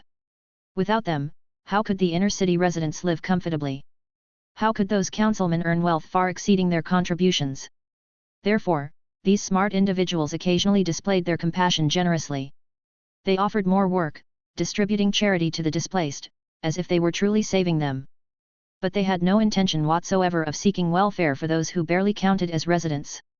Letting nearly 1 million displaced live a better life? That was simply unthinkable. Inner city residents were still dissatisfied with their own lives not being good enough, so how could they spare the energy to care for the outer cities displaced? Their only kindness was allowing fewer to die. The even smarter ones might see the crisis lurking in the lowly, broken houses beyond the city walls. Under those submissive and numb expressions, was there not also rage? Indeed, the fire had burnt numerous times before. But the sparks were too feeble. The sporadic resistance was either crushed under the immense inertia of the deformed system or scattered in the face of armed police. In summary, these sparks had not yet become the inferno that could consume everything. But that day would inevitably come. What was needed was a fuse, what was missing was a fire bearer. Hodgson was acutely aware that he belonged to the smarter ones. He could see all of this, but his wisdom ended there. He could not find a solution, nor did he have the ability to unite and consolidate everyone. He couldn't even control the Alliance Council. There were those in the council who secretly supported the cult, unbeknownst to him. There were those who dared to attack the goods bound for the governor, which he could not stop. The endless obstacles when mobilizing military police to investigate the cult, combined with endless debates and queries in the council, left him exhausted. More than once, he felt that he had truly grown old. But he dared not step back. The investigation into the cult was originally an order from the governor, meant to stir Revival City's political scene. However, as he delved deeper, he began to sense that something was amiss. The fuse he had feared, the fire-bearer, seemed to have already emerged. Grandfather. Lambert Hodgson pushed open the doors to the office. Hodgson did not turn around, merely asking, "Is there a result?" "We have still not located the whereabouts of the supplies. Councilwoman Marlene has denied the supplies passed through her hands. 2 agents responsible for this line have vanished. In the outer city, we've found many rage owl statues, supposedly originating from a relief station. A group of police attempted a search there but sparked a minor riot among the vagrants, returning empty-handed. When we deployed more forces, the place had already been torched." Hodgson sighed deeply. "This time, we are in serious trouble." Lambert agreed with his grandfather's assessment, and for that reason, felt somewhat helpless. He asked, "We thought it was just the governor giving us problems, but as we kept investigating, it really sent chills down one's spine. Those cult followers are planning a big event in Revival City, but we still don't have any clear intelligence. What do we do next? The governor could very well be attacked. Shouldn't we offer support? Who should we send? I can't even be sure that the ones we dispatch won't turn out to be the same ones attacking His Excellency the Governor. The governor himself might think the same and wouldn't trust us easily." "Then we must make our stance clear," Lambert insisted. "I'll go, leading a squad of absolutely trustworthy men. Do you understand what this means?" "I do. It means we'll face the governor's suspicion and be considered by those council members as completely siding with the governor, getting squeezed from both sides." Despite speaking of grave consequences, Lambert's tone grew firmer as he went on. "But I've come to understand what you meant when you said only the governor can save this world last time. We can't be sure if this governor is the right one, but at least right now, he seems a bit different from his predecessors. He's chosen a path the previous governors dared not take. He has the support of a starship that previous governors lacked. I want to try. If he isn't the governor we're hoping for, I'll do everything in my power to help him become one. We don't have much time to wait for more governors. The whole planet is yearning for revival, the sooner the better. I would rather contribute now instead of continuing to wait in silence. Being a catalyst for the times is far more meaningful than waiting for the times to change before frantically jumping on board." The young man spoke of his grand ideals in front of his elder, who just quietly watched him. After a long while, Hodgson let out a long breath. I'm quite old now, living to this age in this wasteland. I have lived enough and can't make bolder decisions. You've always been better than your father. If that's what you want to do, then go ahead and do it. Chapter 40, The Storm is Coming. As the young man bid farewell to his elders, within the confines of Revival City, Prabhuv, the primal high priest of the primordial Wrath Owl sect, was performing his daily mandatory ritual. In a brightly lit hall, stood the divine statue of a god that resembled a bear with the wings of an eagle. Carved from white marble like stone, the furious visage of the rage owl god threatened to engulf any onlooker in its wrath. Those who stood before it felt as if a storm was hurtling toward them, and the faint of heart could be shattered by its whines. Primal High Priest Prabhuv sat steadily before the statue of the primordial rage owl god.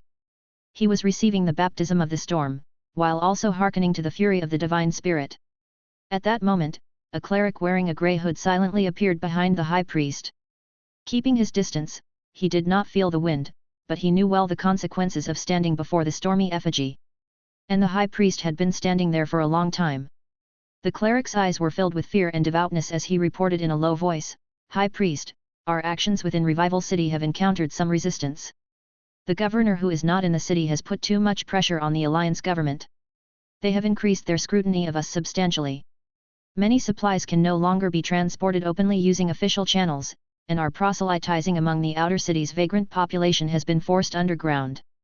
The high priest turned around, his gaze deep, as if peering into the soul of the cleric. Though his lips did not move, his voice, like a gentle breeze, arose at the cleric's ear, "The power of the storm is boundless, and we shall overcome all obstacles to fulfill our divine mission. Any hindrance will ultimately be destroyed by the storm, even if it is that governor." The cleric was wholeheartedly convinced, "You are right. The Howling Wind Divine Envoy sent a message earlier, the enemy has taken the bait. We should soon receive good news. Once the governor is dead, all of Revival City will be thrown into chaos. They cannot endure the fallout of the governor's unnatural death. They will be too afraid of the starships above, and no one will have the capacity to care about what we are doing." The high priest sighed, "Time flies, and humanity still wallows in ignorance, only the storm can lead them out of the darkness. Our mission is to spread God's glory to every corner of the world." The cleric respectfully responded, "As you say, High Priest. We will spare no effort and not disappoint the expectations of the storm." The high priest prayed in silence once more, then lamented, "May the storm guide our path, that we might be a beacon to those wandering in the dark. Go now, my child, and be blessed by the Lord." The cleric bowed reverently, then slipped away quietly, leaving the high priest alone before the statue of the rage owl god. Yan Fangxue was becoming acutely aware that something was amiss. He led the newly formed 3rd Infantry Battalion, freshly equipped, on a cleansing mission through the alien woodland. 4 hours earlier, his troops had purified a monster nest. They had slain dozens of the creatures lurking around the den, and the tasks that followed were no different from before. Although the size of this hatchery was larger than any they had encountered before, it still hadn't exceeded their imagination. After destroying the nest, they prepared to depart for the next location. Then, the surrounding woodlands erupted with the sound of dense gunfire. Yan Fangxue's command style had always prioritized stability. Even though he had already destroyed many hatching nests before, upon encountering this one, he still didn't relax his vigilance in the slightest. He didn't miss a single perimeter alert that should have been set, and when it came to destroying the hatching nest, he also didn't neglect to establish a temporary defensive position. In short, his approach highlighted methodical combat, leaving no flaws whatsoever. He knew that old fellow Prabhuv had been grumbling behind his back about his slow efficiency, wishing to get the 2nd Battalion to do the job, allowing the newly formed 3rd Battalion to stay at home. But obviously, the Governor-General trusted him, a bona fide imperial captain, far more than the crash-trained Prabhuv. And he didn't let the Governor-General's trust down. Since the operation began, the team he led had suffered very few casualties. Especially today, his caution paid off. The soldiers on perimeter alert discovered a very large group of monsters approaching. They opened fire first, delaying the monsters' advance, and also bought time for Yan Fangxue here. The alert soldiers fought as they retreated, and by the time they returned, Yan Fangxue had already directed his troops to construct a triangular defensive position. Each of the 3 infantry companies took a position, with parts extending outward to create angles, ensuring that their fire could provide mutual cover and support for one another. To be able to achieve all this in the more than 10 minutes bought by the perimeter alert soldiers was due in part to Yan Fangxiu's skilled command and prior preparation, with his troops strictly adhering to discipline, without any let-up. On the other hand, it was also because the overall military proficiencies of the entire 3rd Battalion were fully up to the mark. Even though they hadn't been in a tough fight yet, the soldiers were visibly tense. But their morale remained high, and they carried out their orders meticulously, meeting the standard norms of the Imperial Star Realm Army. Every time he saw this, Yan Fangxiu couldn't help but sigh in amazement. Such troops weren't too common even on the Quintet starship. Most of the slave servant army or mechanized soldier servants didn't reach this level. Only a few land battle regiments were capable, and as for the land assault team he brought down, they were indeed more elite, but there were only about 1,000 soldiers of this caliber on the entire starship. The soldiers smoothly constructed the defensive position, which considerably eased Yan Fangxiu's tense mood from the sudden attack. When those enemies appeared in front of them, the soldiers began to fire fiercely. Under the crossfire, the monsters fell in swathes. They quickly repelled the monster horde's assault. The disgusting, differently shaped pus monsters lay dead everywhere. The dark green pus that oozed from their bodies was exceptionally foul-smelling. Disgusting as it was, the threat was indeed not much of one.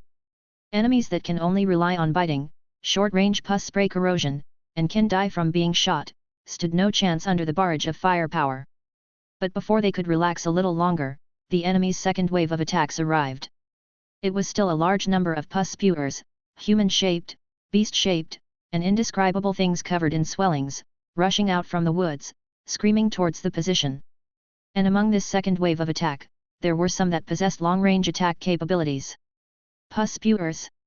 These monsters looked similar to the ordinary pus monsters, except they had a nozzle, either in the chest or on the top of the head.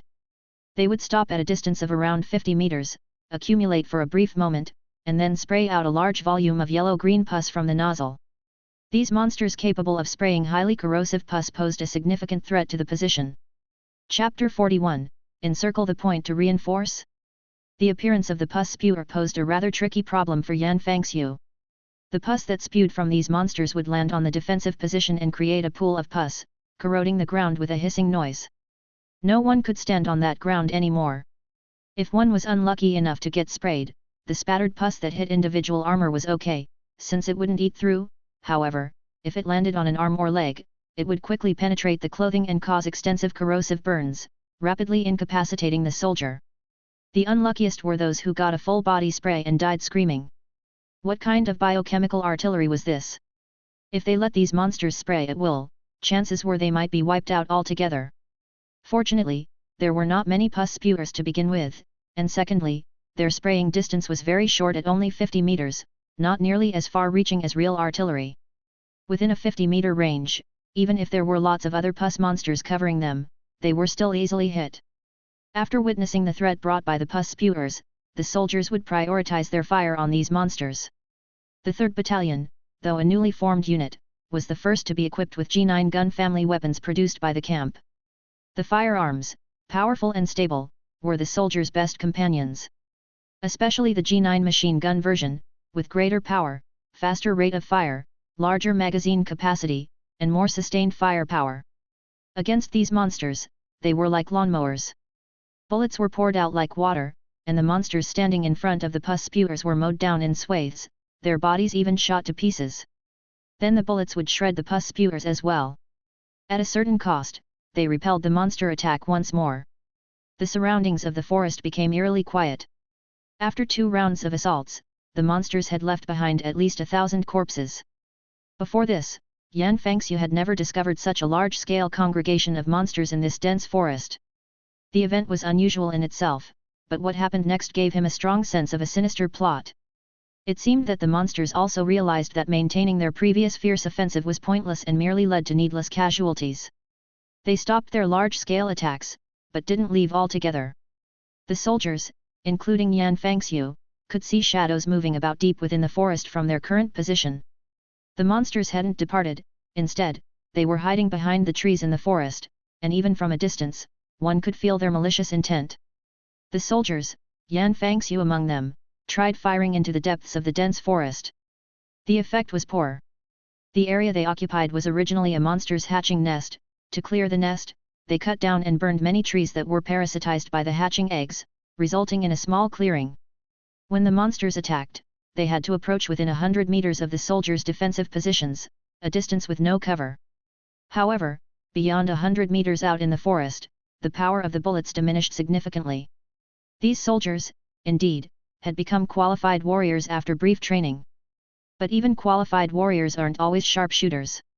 At 100-meter distance, with the enemy hidden in the dimly lit forest and largely obscured by trees, hitting them was indeed very tricky.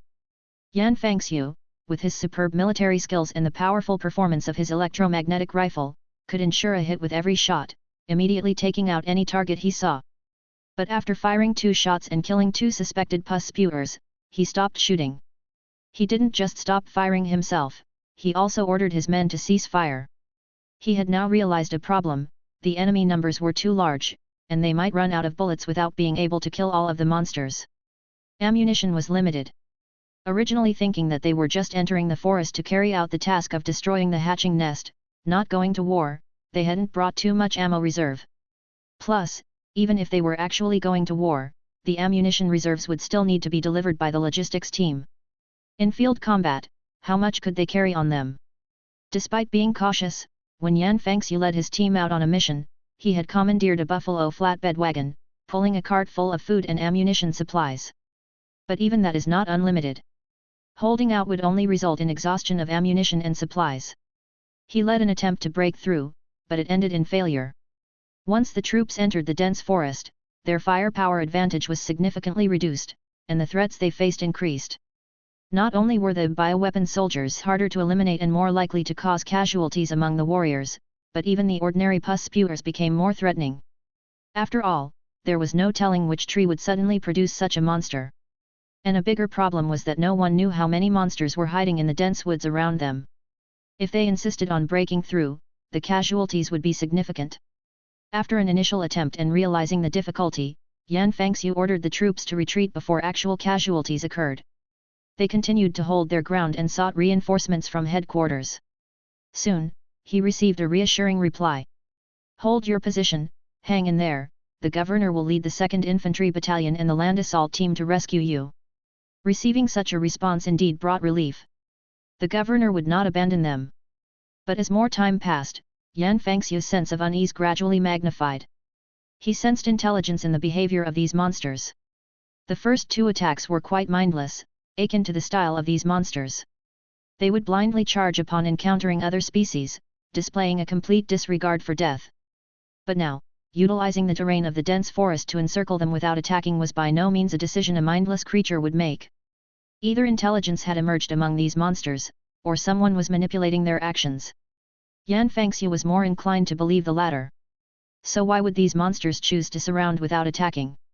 To starve them out? Clearly implausible. Then their goal? Did they anticipate reinforcements?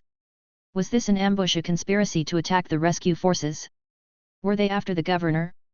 A series of thoughts flooded his mind, throwing Yan Fangxiu's thoughts into chaos. The path of the rescue would mostly pass through dense forest terrain. If the governor's forces were attacked by a large group of monsters while marching, the outcome would be unthinkable.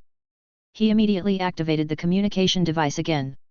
This time, he successfully contacted Gu Hang and reported his suspicions to the governor. But after hearing his report, Gu Hang simply said, "Don't worry, I have a plan. Take your time."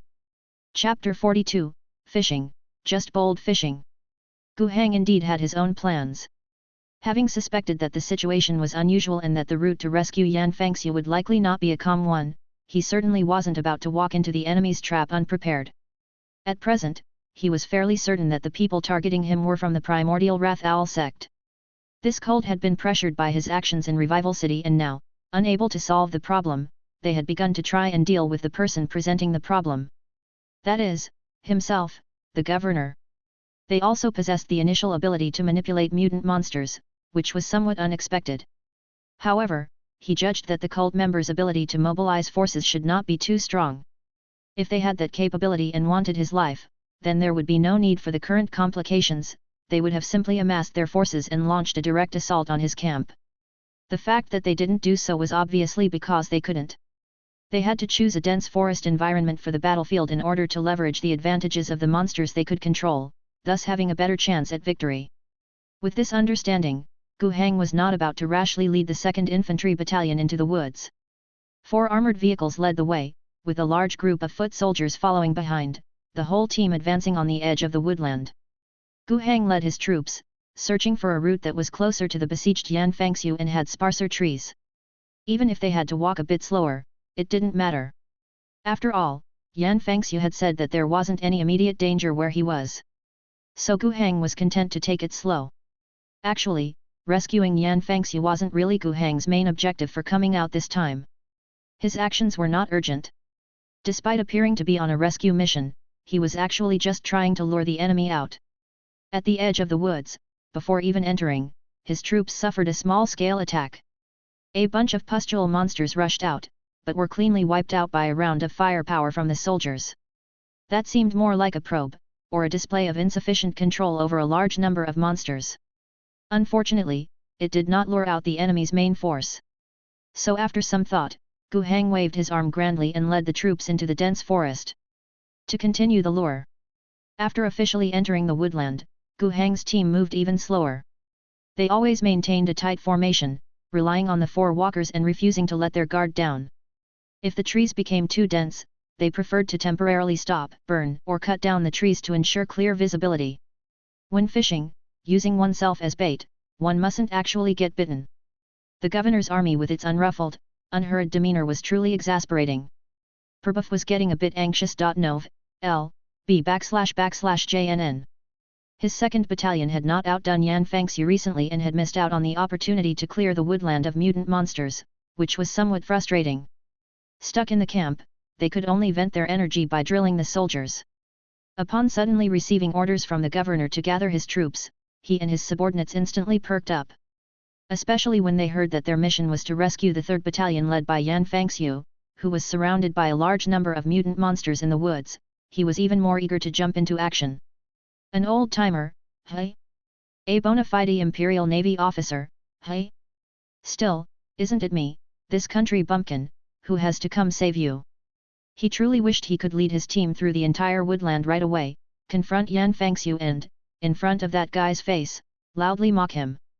However, he was still able to contain his yearning for battle. Upon departure, the governor had roughly outlined the objectives of the operation. Rescue was secondary, the primary goal was to anticipate and draw out any ambushers they might encounter en route.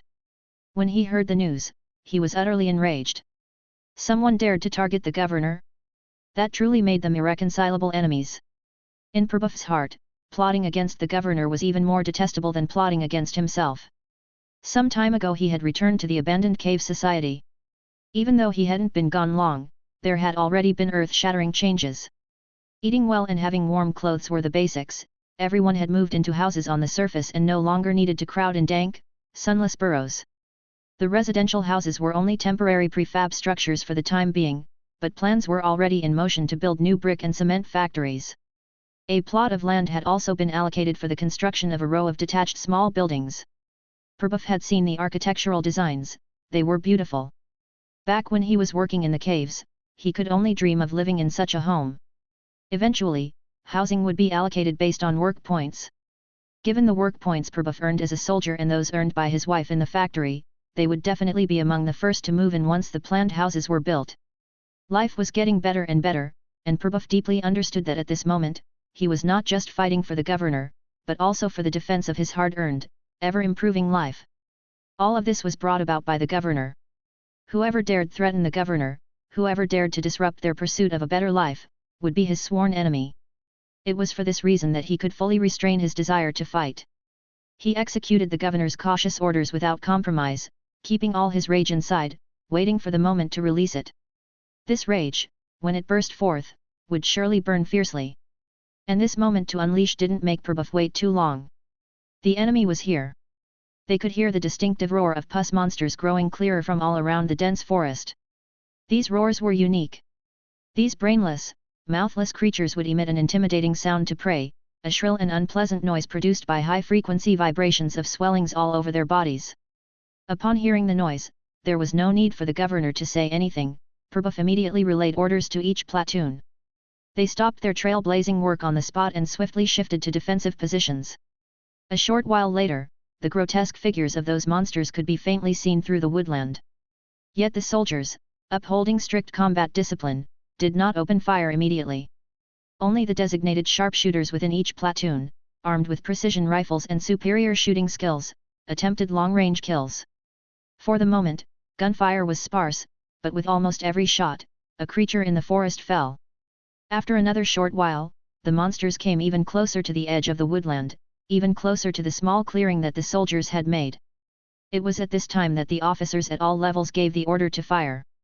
In an instant, bullets, artillery fire, and the machine guns of the combat vehicles blanketed the entire surrounding area. Under the storm of metal, many of the creatures were felled before they could break out of the dense woods. Those that did were met with a closer embrace of death, gunned down by bullets. The prepared human soldiers held their ground, impregnable as a fortress. Chapter 43, Come Out Quickly. The battle intensified in an instant. Mortars began to flex their muscles, with a few shells being blocked by trees, but the shrapnel from the explosions still posed a threat. More unobstructed shells plunged into the midst of the monsters charging through the woods at a distance of about 100 meters, clearing out an entire swath of enemies with a single hit. Overall, due to the forest environment, the range and power of the mortars were greatly reduced. But after all, these were mortars, and their lethality couldn't be ignored. The machine guns were even more fearsome killers. If the enemy hid in the dense forest, it would be different. They would have cover, poor visibility, and it wouldn't be easy to hit them from afar, but as soon as those monsters charged out, or even just to the edge of the forest where the tree's obstruction lessened, the machine gun's power would rapidly increase. And once they really broke out of the forest's cover, the bullets fired from the machine guns would whip through like a steel lash, leaving no survivors in their wake. Beyond that, regular rifles were only needed to spot check and fill the gaps. A multi-layered and three-dimensional firepower network ensured that those monsters couldn't pose a real threat to the troops led by Gu Hang. Bioweapon gunners, swift-action zombie dogs, none of them were effective. What's there to fear from the pus spewers' range of 50 meters? The sharpshooters in the platoon focused on such high-value targets. Even leaving aside these shooters from the T5 level forces, the soldiers from the land assault team were truly elite. The electromagnetic rifles in their hands performed better and packed a bigger punch. With their attention, it was extremely difficult for the pus spewers to get within 50 meters and spew their corrosive pus into the formation of human soldiers. As for the zombie dogs, it's even less worth mentioning. Sure, their targets were relatively small, fast, and agile. However, under the dense firepower network, these little creatures were often taken out incidentally. Often a round of undirected heavy machine gun fire would riddle a few bullets into a zombie dog, exploding the pus-filled canine-like creature. If they actually broke through to close range, it really wasn't a big deal. Vicious as the little things were, their estimated weight of about 30 kilograms limited the threat they could pose. Soldiers' firearms were all equipped with alloy bayonets without exception. Thrust at a lunging dog and it would be pierced cleanly.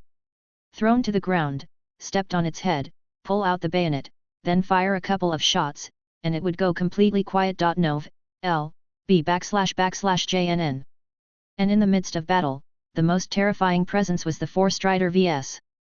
This kind of combat vehicle, which could also play a role in interstellar warfare, was simply beyond what these monsters could handle. A very few pus spewers managed to launch their biocannon projectiles, with 2 hitting the Strider VS, yet causing no effect whatsoever. The corrosive effect of this pus seemed terrifying to organic matter. Soldiers' uniforms provided poor resistance to the pus, and on contact with flesh, it was excruciating. But the armored vests alone worn by the soldiers could block the corrosion. Not to mention the Strider V, its outer armor was solidly made of alloy and plastic steel, and additionally covered with a layer of cermet, a more advanced material than alloy and plastic steel. Conversely, the twin-barreled 40mm autocannons mounted on the Strider's weapons platform were lethal upon contact. The terrifying rate of fire and overwhelming power meant that hiding in the forest was futile. A few more shots, and it would destroy not just the trees but also the monsters hiding behind them. In some ways, it truly resembled a long-range lumberjack machine. Facing such intense firepower, the attacking monster swarm suffered far more damage than when it attacked Yan Fangxiu's team from a distance. In comparison, Gu Hang's team was at a somewhat greater terrain disadvantage than Yan Fangxiu's side. After all, the clearing they were in had just been carved out as a result of their march, They were the ones being attacked, not the initiators of the battle, and did not have the choice of the battleground. However, aside from that one point, Gu Heng's team held advantages over Yan Fangxiu's in every aspect. Their firepower was more abundant, their soldiers more exceptional. Although both were T5 level teams, Gu Heng was accompanied by more than 20 warriors of the land assault team. On this battlefield, they could all serve as sharpshooters, with utterly reliable shooting accuracy within dozens of meters. This also meant that the alien monsters died even faster. But they did not retreat, they kept surging out of the woodlands as if they were infinite. These mindless creatures of course didn't know fear.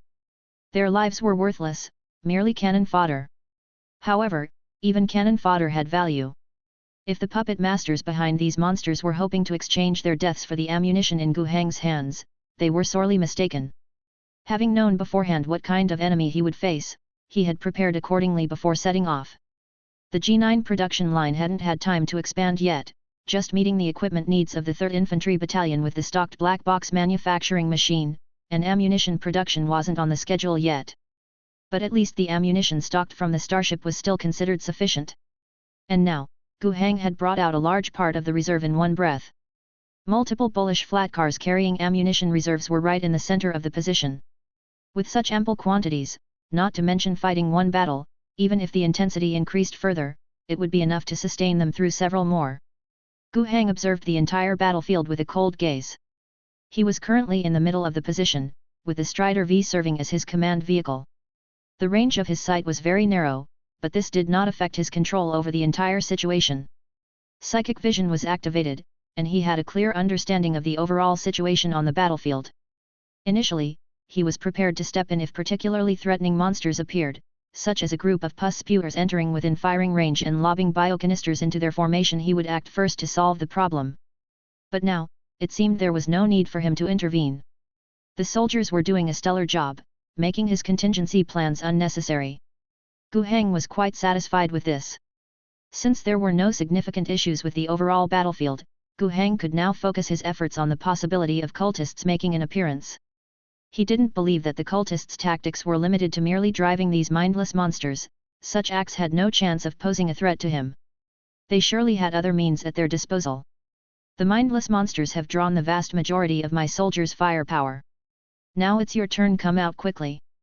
Chapter 44, Howling Wind Divine Envoy. The monsters have already drawn the majority of the governor's soldiers' firepower, what are we waiting for? In the dense forest not far away, 3 people dressed in grey-white robes stood on the branches, looking towards the distant battlefield. Around them, a light breeze swirled, obscuring their view and making it hard to spot them from afar. Even Gu Heng's spiritual vision failed to detect their presence. These 3 were none other than the apostles of the primordial Wrath Owl sect. The leader was exceptionally tall, his presence on the branch seemed somewhat out of place. But upon closer inspection, one would realize that he was not merely standing, he was only touching the branches with the tips of one foot. A pale white vortex of wind beneath his feet cradled his body. It was more like floating. His real name was known to very few. But his code name within the sect was infamous. He was one of the 12 executive divine envoys, the Howling Wind Divine Envoy. Although they were not involved in specific affairs, they had powerful combat capabilities. Nov. L. B //JNN.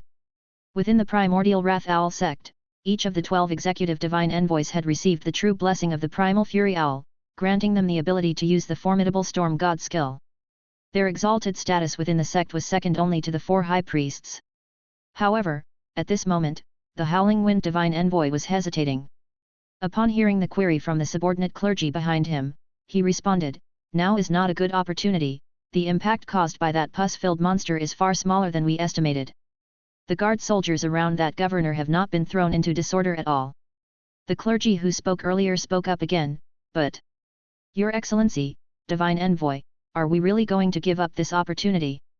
This question plunged the Howling Wind Divine Envoy into silence. The man waited for a moment before speaking again, unable to restrain himself. "This mission was personally given by High Priest CKO, it is crucial for our God's great endeavor in Revival City." The Howling Wind Divine Envoy still didn't speak. The third person beside them spoke up, "Do not disturb the Divine Envoy's contemplation." The former's face stiffened as he added, "I apologize, I did not mean to question anything, I am just a bit anxious." The controller we obtained from the life school is already in an overloaded state.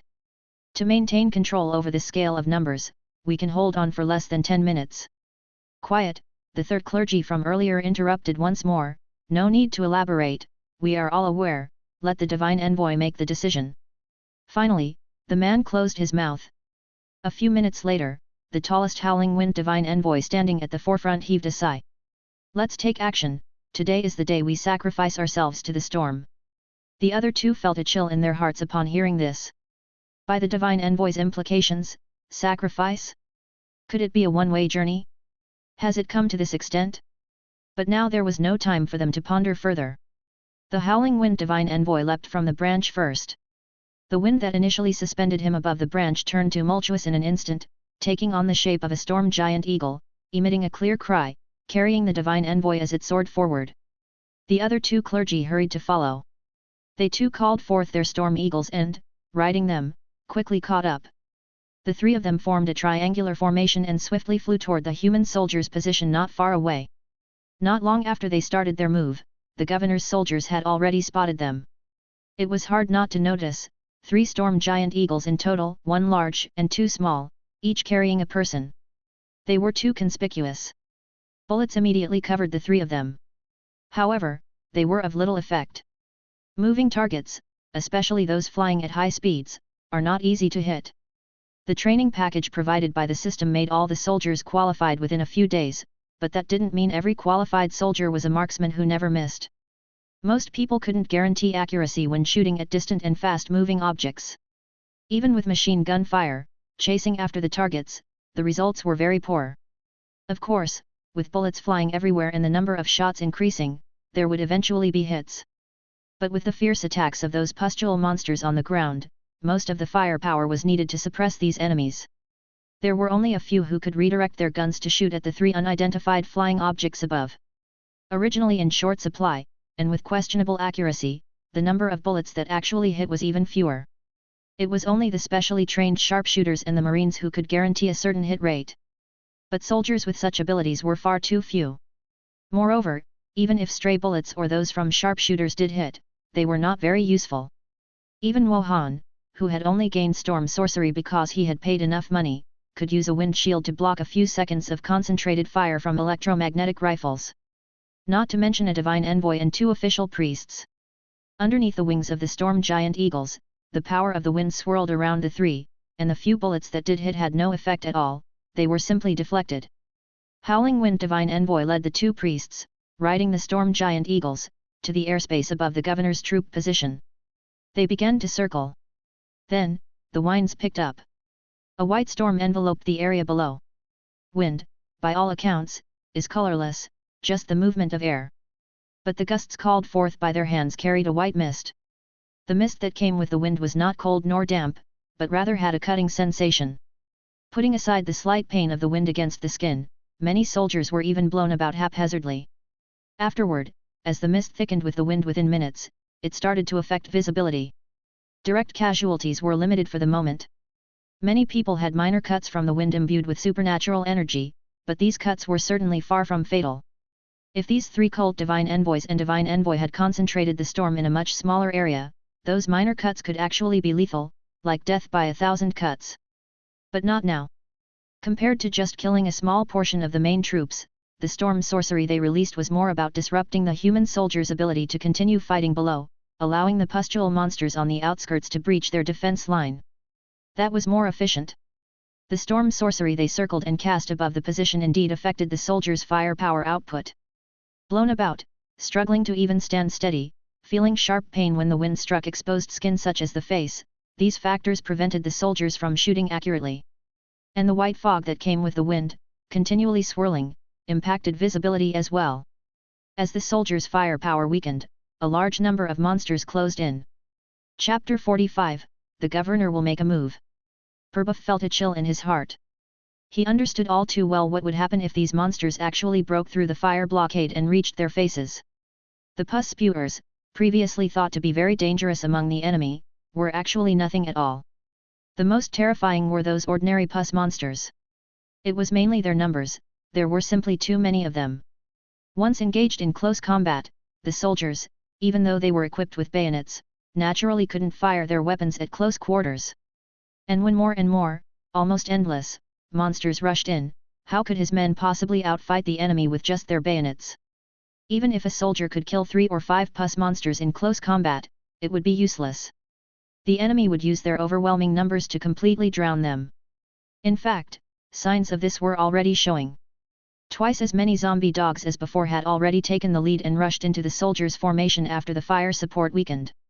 This was the first step in shaking the entire defensive line. The zombie dogs that rushed in had to be dealt with up close by the soldiers, and if they took even a little more time to handle these zombie dogs, it would further weaken the firepower, and more zombie dogs might rush in subsequently. The situation would quickly enter into a vicious cycle and collapse rapidly. Perbuff could see this trend.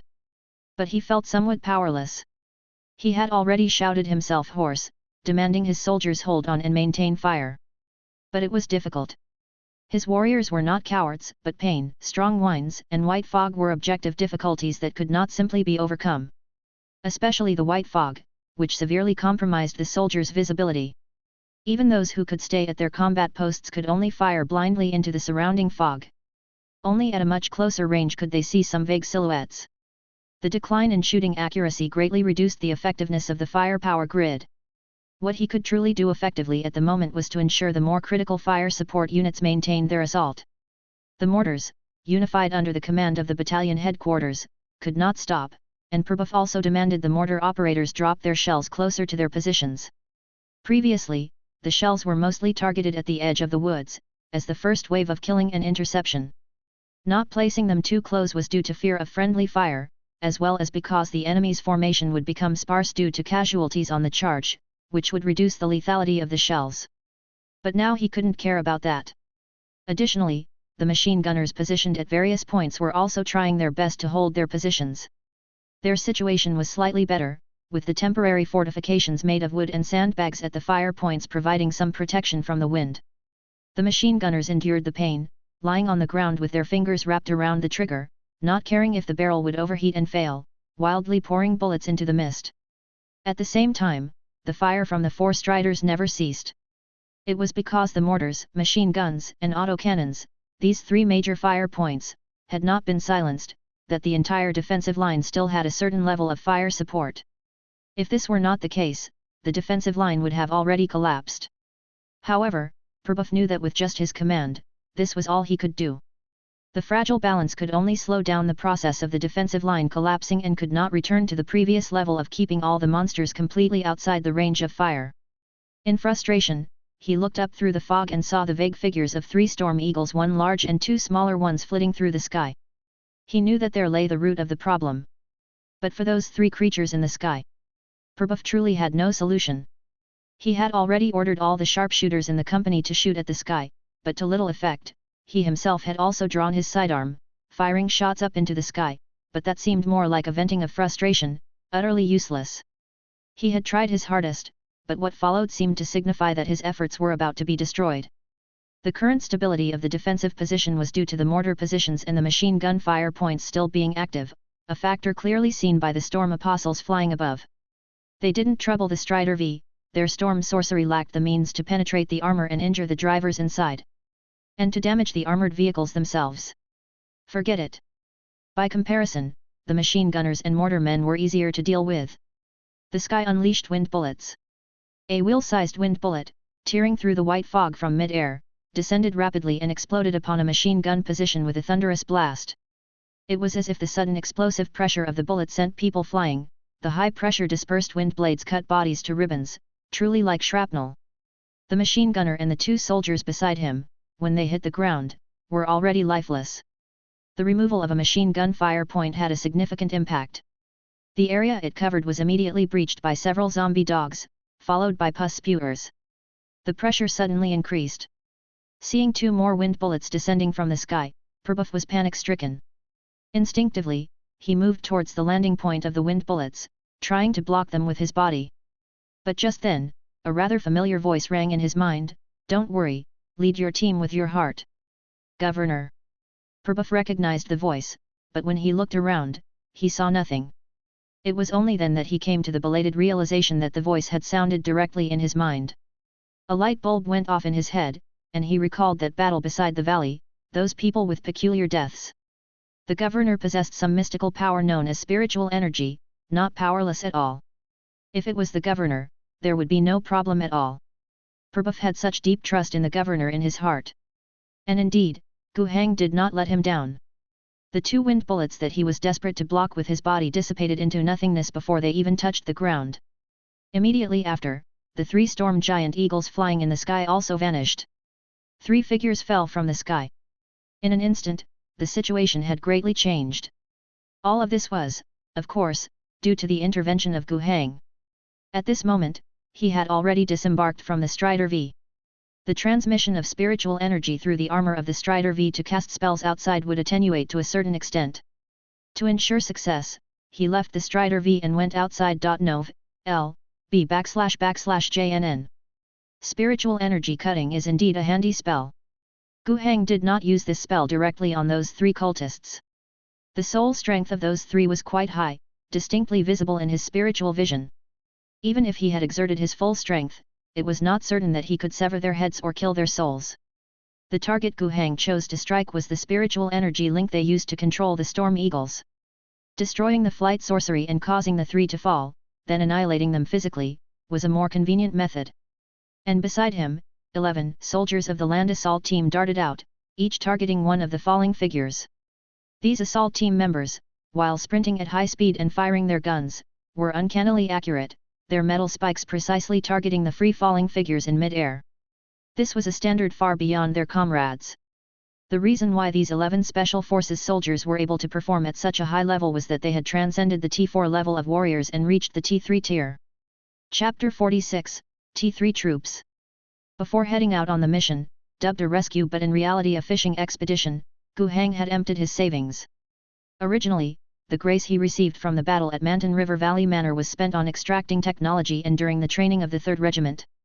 However, a few days ago, when Yan Fangxiu led a team to burn the alien breeding nests in the wilderness, Gu Hang would receive 1-2 points of grace for every nest they destroyed, depending on the scale of the breeding nest.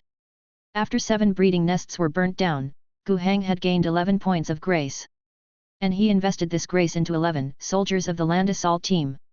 The elite assault team soldiers, descending from the starship, were starkly different from regular soldiers. They wore dark brown, one-piece combat suits with masks, skillfully equipped, with no inch of skin exposed during combat. The seemingly lightweight combat suits, once fitted with ceramic steel plates, were even more useful than armored vests. These were the elites of the Imperial Naval Marine Corps, considered special forces. The training level of these forces was already ranked at T4 by the system. To elevate their training to T3 level would cost 1 point of grace per soldier. 1 point of grace was enough to train 100 ordinary people into a whole company of warriors, equivalent to the level of the Imperial Regular Army. But when it came to training T3 level soldiers, it was only enough for one individual's advancement. To further train them to T2 level would require 10 points of grace per person, which was enough for Gu Hang himself to level up on the hero panel. Nevertheless, despite the high cost, the value was extraordinary. At that time, he took the 11 Marine soldiers aside and conducted some secretive, special training maneuvers. The maneuvers were made up by him, but when declared, he claimed they were blessings from the Emperor, derived from a special training method he possessed. Ordinary people would find it hard to believe in such things, but not when it came to Governor Gu Hang. These Marine soldiers had seen with their own eyes how those country bumpkins transformed into competent soldiers in an incredibly short period of time. How could they not believe? The land assault team soldiers were ecstatic. All 11 individuals, meticulous and devout, completed the motions as instructed by the governor. Then, in an incredibly short period of time, they truly felt revolutionizing changes within their bodies. They became stronger, even to a somewhat superhuman extent. They could run faster, had greater strength, more resilient to impacts, and even small caliber bullets might not penetrate their foreheads. Their strength had nearly tripled, and rocks they couldn't lift before now seemed somewhat light. Their neural responses also became quicker, with birds in flight appearing to them as slow-moving paper planes. Their military skills improved massively in a short period of time, with each transitioning from a tolerable marksman into a sharpshooter. They also felt they had mastered highly efficient close combat techniques. Paired with their combat knives, they were capable of taking down 5 or 6 past selves in close combat. Profoundly feeling the changes within themselves, they felt as if they were in a dream. Why was this happening? It was too unscientific. But it was indeed reality. They could only attribute it to the Emperor's grace, the governor's magic. And they were one of the trump cards Gu Hang had prepared for this operation. At this moment, these soldiers, enhanced to T3 level, were also making good on the role Gu Hang had expected of them. 11 Eagle electromagnetic rifles were firing at the falling evil god priest. They didn't need verbal communication, with every 3 soldiers taking on one target. The metal spikes followed like lock-on tracking, rarely missing their mark even though they themselves were running, and their target was still in freefall. Meanwhile, Gu Hang was up to no good. The opponent was strong, so Gu Hang wouldn't frivolously expend his limited spiritual energy. Just like he cut off 3 evil god priests' control over the Storm Eagle moments ago, he could do something with minimal effort at some critical junctures. And this time, the mischief he was causing was disrupting and severing the 3 priests' control over the Storm Shield. Although the Navy Marine Corps soldiers had been enhanced to T3 level, it was the soldiers who had been upgraded, not their rifles. The Eagle electromagnetic rifles in their hands remained unchanged. The metallic spikes hit those 3 individuals, all blocked by the Storm Shield. To break through the Storm Shield with just the force of bullets was difficult, one would need to stand still and be shot for quite a while. But it still had some effect, reducing the intensity of the Storm Shield and forcing the evil god priests to mobilize spiritual energy to maintain the shield's intensity. This gave Gu Hang an opportunity. All he needed was a light touch, not even needing to put in much effort to completely dismantle the Storm Shield, just destabilizing it was enough. A Storm Shield that suddenly weakened and even showed gaps and flaws was quite fatal to the falling divine envoys. The least skilled among them suffered particularly dreadful. In mid-air, at least 5 or 6 metal spikes penetrated his body. With the overwhelming power of the electromagnetic rifle, the human body couldn't withstand it. That guy was destroyed mid-air, and by the time he hit the ground, there was no discernible human shape left, just shattered remains. But the other 2 were in better shape. In Gu Hang's view, he could see that the strongest of the pair was barely affected. After his Storm Shield encountered problems, he quickly compensated, preventing himself from being hit. The other reacted similarly, but there was a clear gap between his level and the strongest one.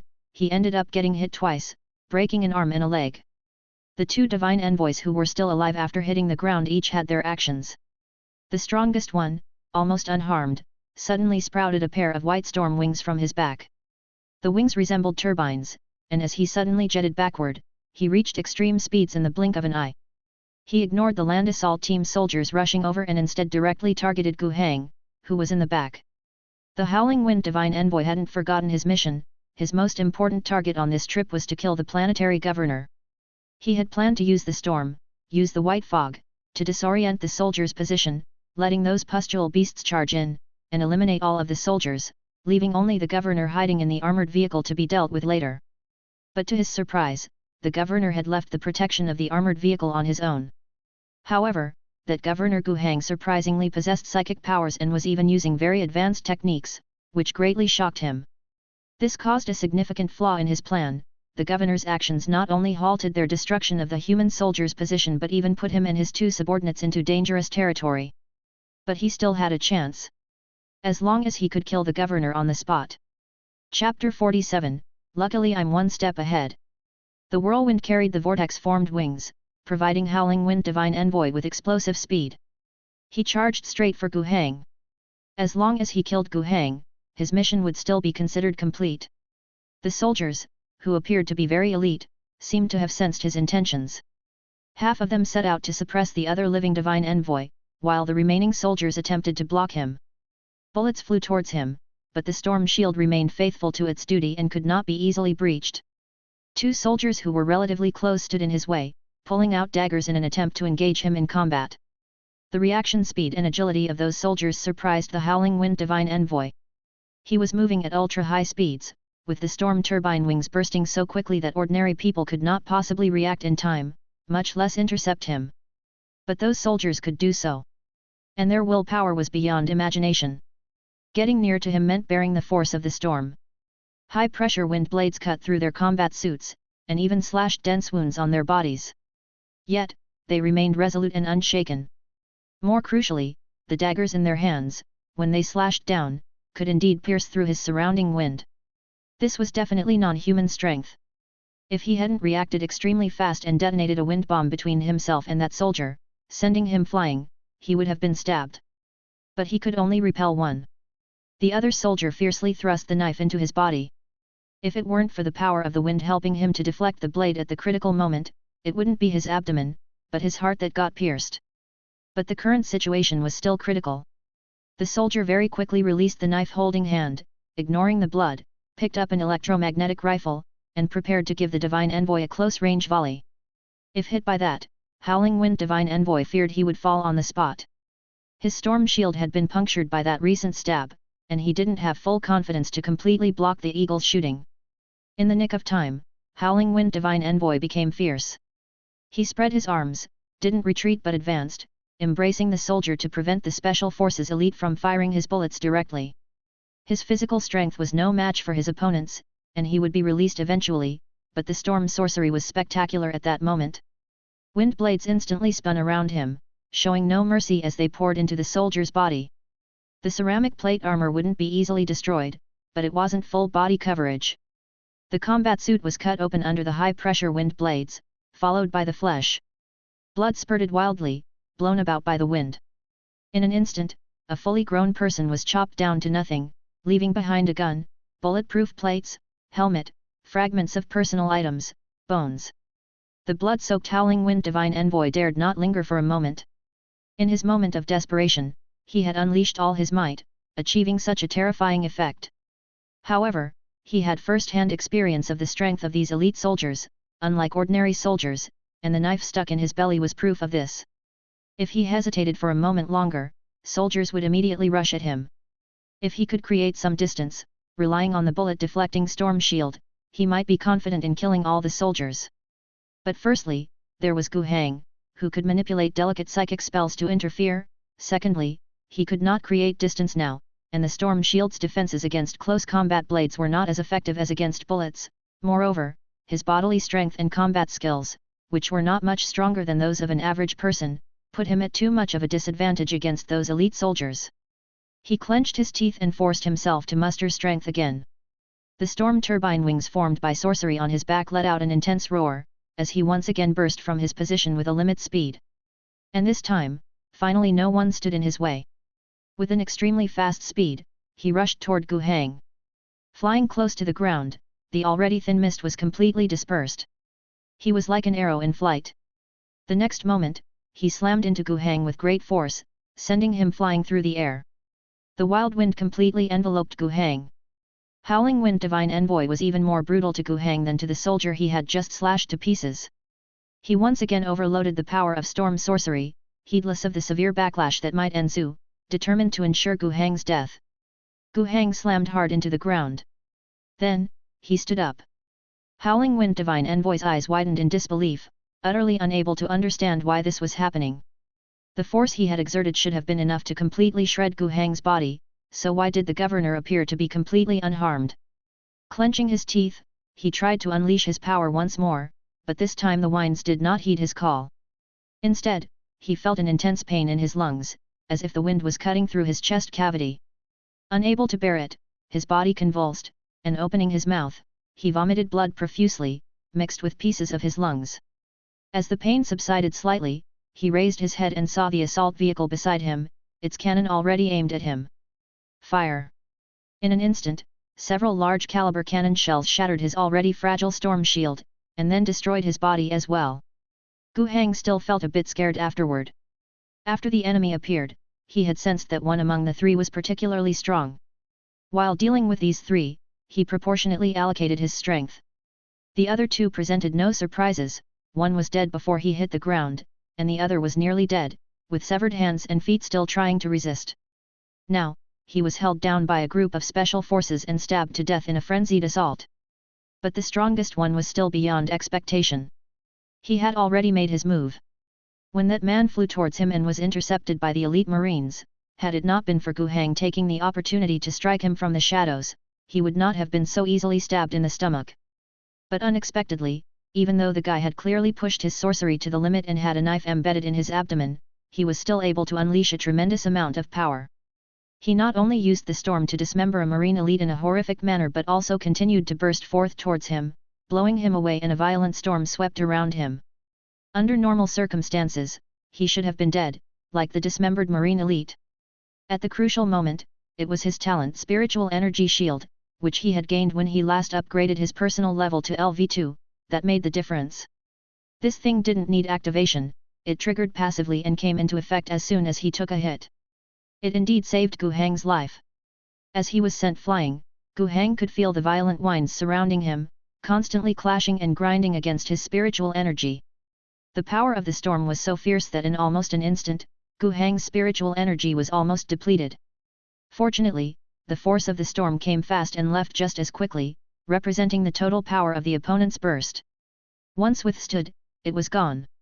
However, after surviving that wave of attack, Gu Hang's spiritual energy was almost completely drained.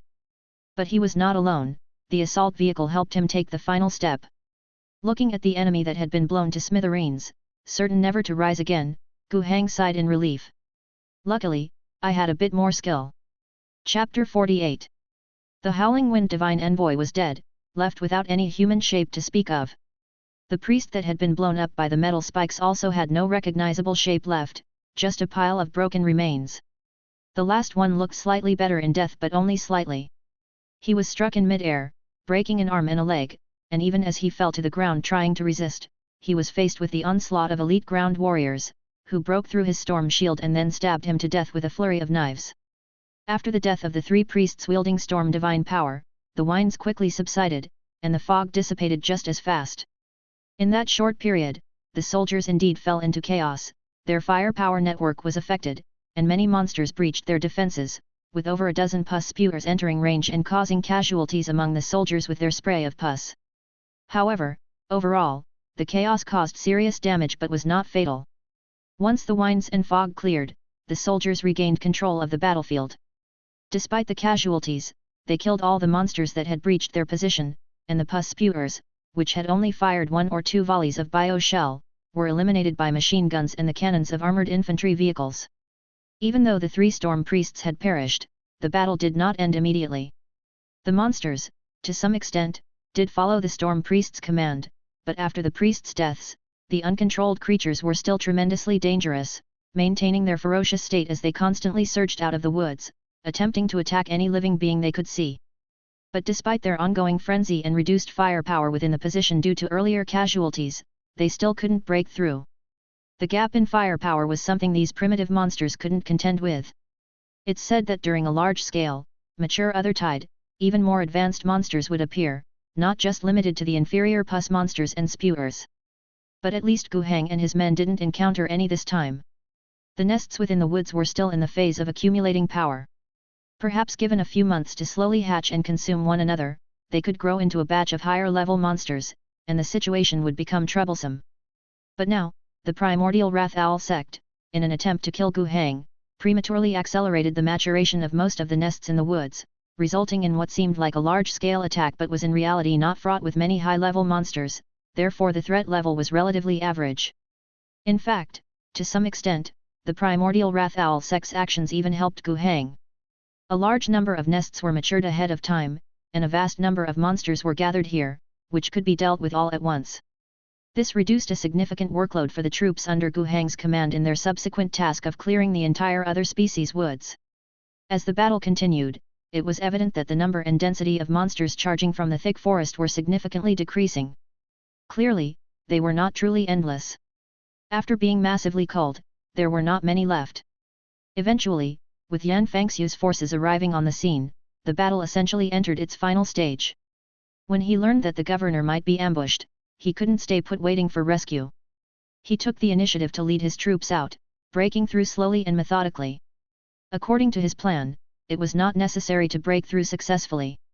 Even if they could draw some attention to help the governor, that would be good enough. As it turned out, as they moved on, he soon noticed a sudden decrease in the number of monsters he encountered, as if they had all run off elsewhere. He speculated that this was because the battle on the governor's side had already begun, and he could even hear the roar of gunfire. So, they sped up and reached the battlefield, meeting up with the governor. But by that time, the battle was already drawing to a close. He could only lead the 3rd Battalion to join the fight and help clear the remaining monsters. Soon, there was not a single active monster left in front of the soldiers. Prabhup stepped on a pus monster that had lost its lower half, relying on its hands to crawl on the ground, and he watched as it vainly stretched out its arms to grab him. After pondering for a moment, he lifted his pistol and fired at the monster's head, silencing it for good. Hearing the footsteps behind him, he turned to see a weary-looking Yan Fangxiu approaching. His gaze naturally fell on the other's shoulder, where the corrosive-ridden fabric revealed reddening, wounded skin underneath. He grinned and said, "Yo, Captain, you look quite a mess." Yan Fangxiu rolled his eyes irritably, walked up and punched him in the chest. "You're not looking any better, limping as you walk. Isn't that to come and save you?" Having reached this point, Yan Fangxiu couldn't deny it anymore, and his complexion turned a bit dark. Prabhup, on the other hand, comforted him, "It's not your fault, this bunch of trash, rubbish, conscience-fed to dogs traitors, they just wanted to use you to ambush the governor. It's not on you.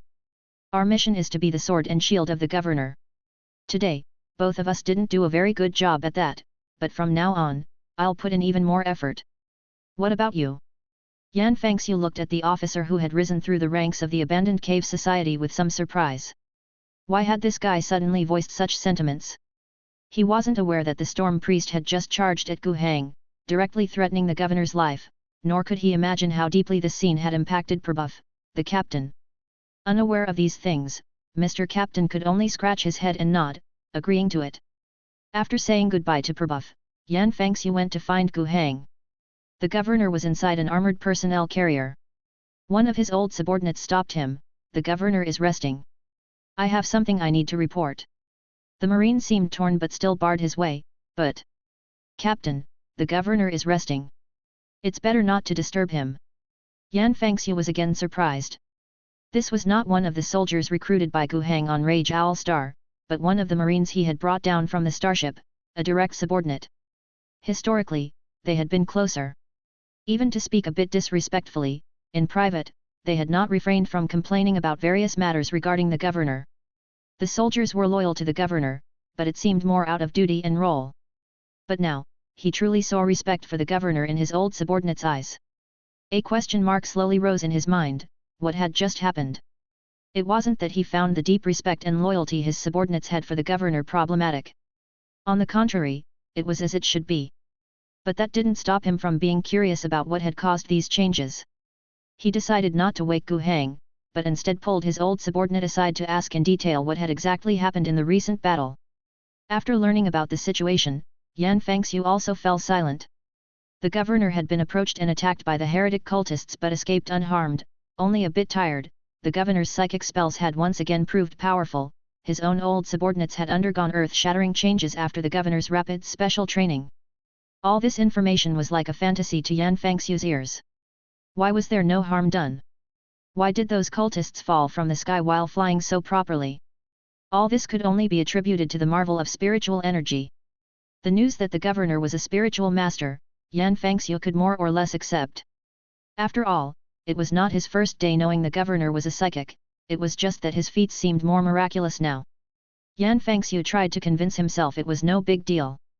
But could his old marine elites become even stronger? And in such a short period of time? Just like how the governor trained those ordinary people? Yan Fangxiu found it hard to accept and believe. He joked, "So, you lad, are you even more skilled than me now? Want to have a go?" In the past, no marine would dare to accept the challenge. Captain Yan Fangxiu was famously tough, and sparring with him meant seeking discomfort. But now, things had changed. The soldier, brimming with eagerness, said, "Sure, let's do it." Chapter 49, Battle Settlement.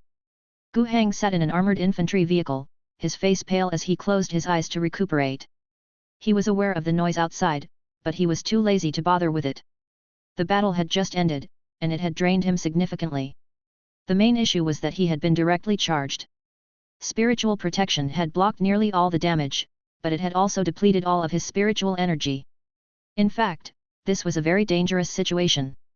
According to the education on psychic spells he had received from his memories, completely depleting one's spirituality could lead to uncontrollable consequences: death, madness, mental abnormalities, personality disintegration. All of these were possibilities. After the battle ended, Gu Heng rested while checking the state of his spirituality, which fortunately, allowed him to breathe a sigh of relief. The severe conditions hadn't appeared, his current symptoms were just some fatigue and a slight headache. Generally speaking, they would improve after some rest. But he still took away some lessons from this experience. This time, it was slightly risky, to the point that he had put himself in danger. But upon careful reflection, Gu Heng didn't think there was anything particularly wrong with his actions. It was true that he was a governor, but it wasn't to the extent that he would avoid risk altogether. His enterprise was still in its early stages, and there were times when he had to fight. This time, there was no second psychic in his entire domain. If he hadn't taken action himself, today's situation wouldn't have been resolved. He couldn't just stand by and let Yan Fangxiu and his 3rd Infantry Battalion be trapped and perish in the woods. But the outcome was definitely good. The methods of the primordial Wrath Owl sect in nurturing and controlling so many monsters certainly weren't easy, otherwise, they wouldn't still be rats in the sewers. Having used such tactics and lost 3 formidable priests here, the sect must have suffered significant losses. Even before that, they must have been in a lot of pain already. If it weren't for him urging Revival City to intensify the crackdown on the cult, forcing them into desperate action and attempting to assassinate him at a great cost, they would not have done so. Well, that's good. If you didn't finish me off this time, wait until I get to Revival City and uncover everything you're hiding. After resting for a good while, he felt his condition had recovered a lot. It was only then that he truly had the energy to properly tally his gains. This time, the victory was substantial, though the losses were also the greatest compared to previous battles. But the results were equally significant. Having a slight upper hand, 86 points of grace obtained. Losses 103, exterminated 6,597, captured 0. 2nd Infantry Battalion, losses 77, exterminated 4,447. 3rd Infantry Battalion, losses 24, exterminated 1,613. Navy Marine Corps, losses 2, exterminated 537.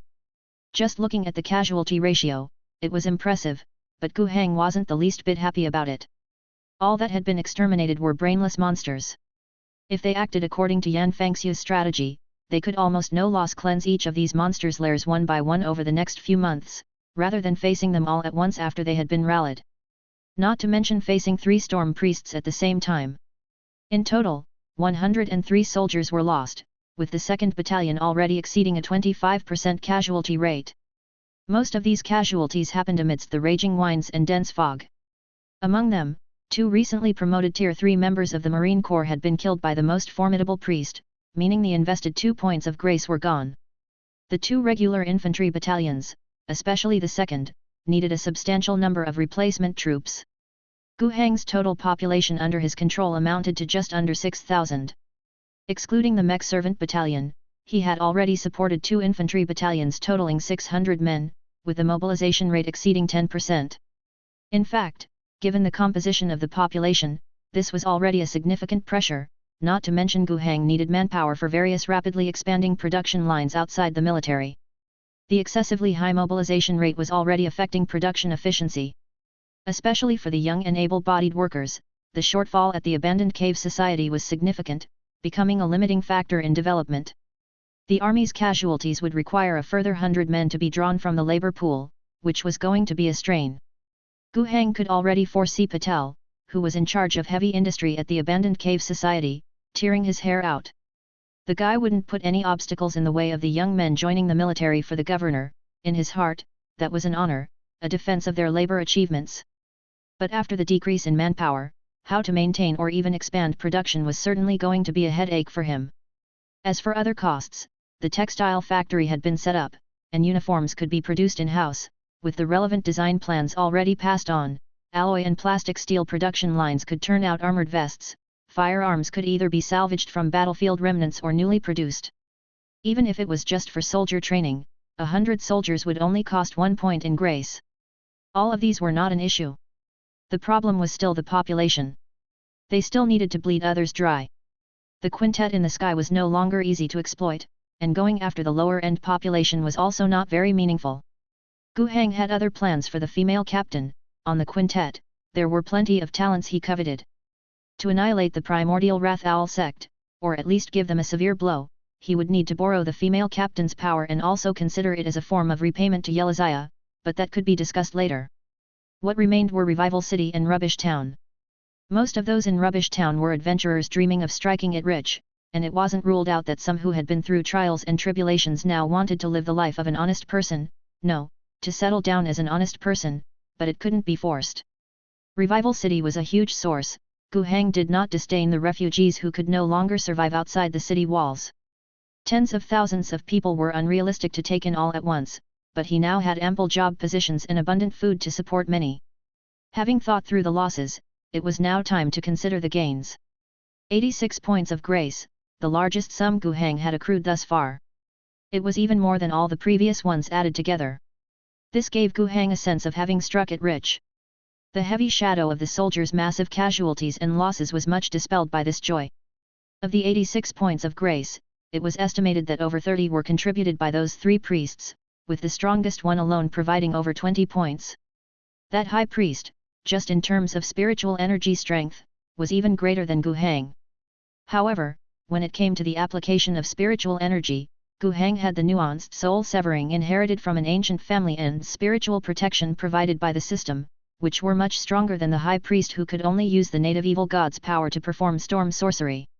In other words, Gu Hang's victory was due in part to his powerful spells and numerical advantage. In terms of sheer strength of spirituality, Gu Hang at LV2 still couldn't match the opponent. Eliminating such a formidable enemy and receiving extra grace seemed only fair. As for the remaining 50 points, they were the spoils of war from the soldiers wiping out over 6,000 different monstrous creatures. Clearly, the lives of these creatures were cheap. But the sheer number was impressive, and after more than 6,000 fell, they had brought a fair amount of grace to Gu Hang. It was just a pity that the victory rating only reached a slight advantage, so the grace coefficient gained post-battle was not high enough, otherwise, there might have been room for more. Next came the issue of how to spend this windfall of grace. Feeling elated, he summoned the panel and then saw one old item flashing and a new item appeared. The flashing one was the hero panel. The new appearance was a function named Event. Chapter 50, Battle Group. The movement within the hero interface was something Gu Hang had anticipated beforehand. After such a brutal battle had ended, he should be able to level up, right? Indeed, upon checking, he was the only one in the hero panel who met the criteria to level up. But the cost of upgrading made him furrow his brows. 50 points. The price to advance to level 2 was simply too expensive. However, after this ordeal, his desire for personal strength had grown considerably. Leveling up would not only provide him with greater safety but also, a powerful wielder of spiritual energy could have a tremendous influence on battles below a certain scale. Even though it was pricey, he was ready to grit his teeth and upgrade himself. But there was no rush. There were some other changes inside the hero panel. He saw that there were 2 more characters eligible to be activated as heroes. One was Perbuff. This mine foreman from the abandoned cave society, following this battle, seemed to have been recognized by the system as a person of talent, capable of being activated as a hero. And the other one was named Ozania Kinko. Who is this person? Gu Hang was completely baffled. Did he have such a person under his command? Oh, it seemed that he did. Gu Hang remembered skim-reading the list of literates among the refugees who had recently moved from Revival City, and it seemed that this name had appeared there. What had this person done to make the system believe she had the capability? Gu Hang's curiosity was piqued. Nov. L. B //JNN. It wasn't that he wanted to promote her to a hero right away, but if the system had identified her potential, then even if she wasn't upgraded, she could be pulled out and entrusted with an important task. Gu Hang felt like he had discovered another way to use the hero function. He could find capable people without upgrading them. Satisfied, Gu Hang closed the hero panel and opened the newly appeared event panel. An unknown event is occurring, and you can steer the event in a direction related to you. Initiating this event will cost 50 grace points. Event countdown to the end, 1 day and 06 hours. Is that it? They want to swindle 50 grace points from main without any information? Without a second thought, Gu Hang closed the event function. Then, after pondering for a bit, he reopened it. He just couldn't contain his curiosity. The allure of the unknown was just too strong. Generally, the quality of the system's products strongly correlates with the number of grace points spent. The more you pay, the better the stuff you get. Except for those 2 draws of the technology card, where I had a 40% chance but missed twice in a row, it seems it hasn't duped me yet. Yes?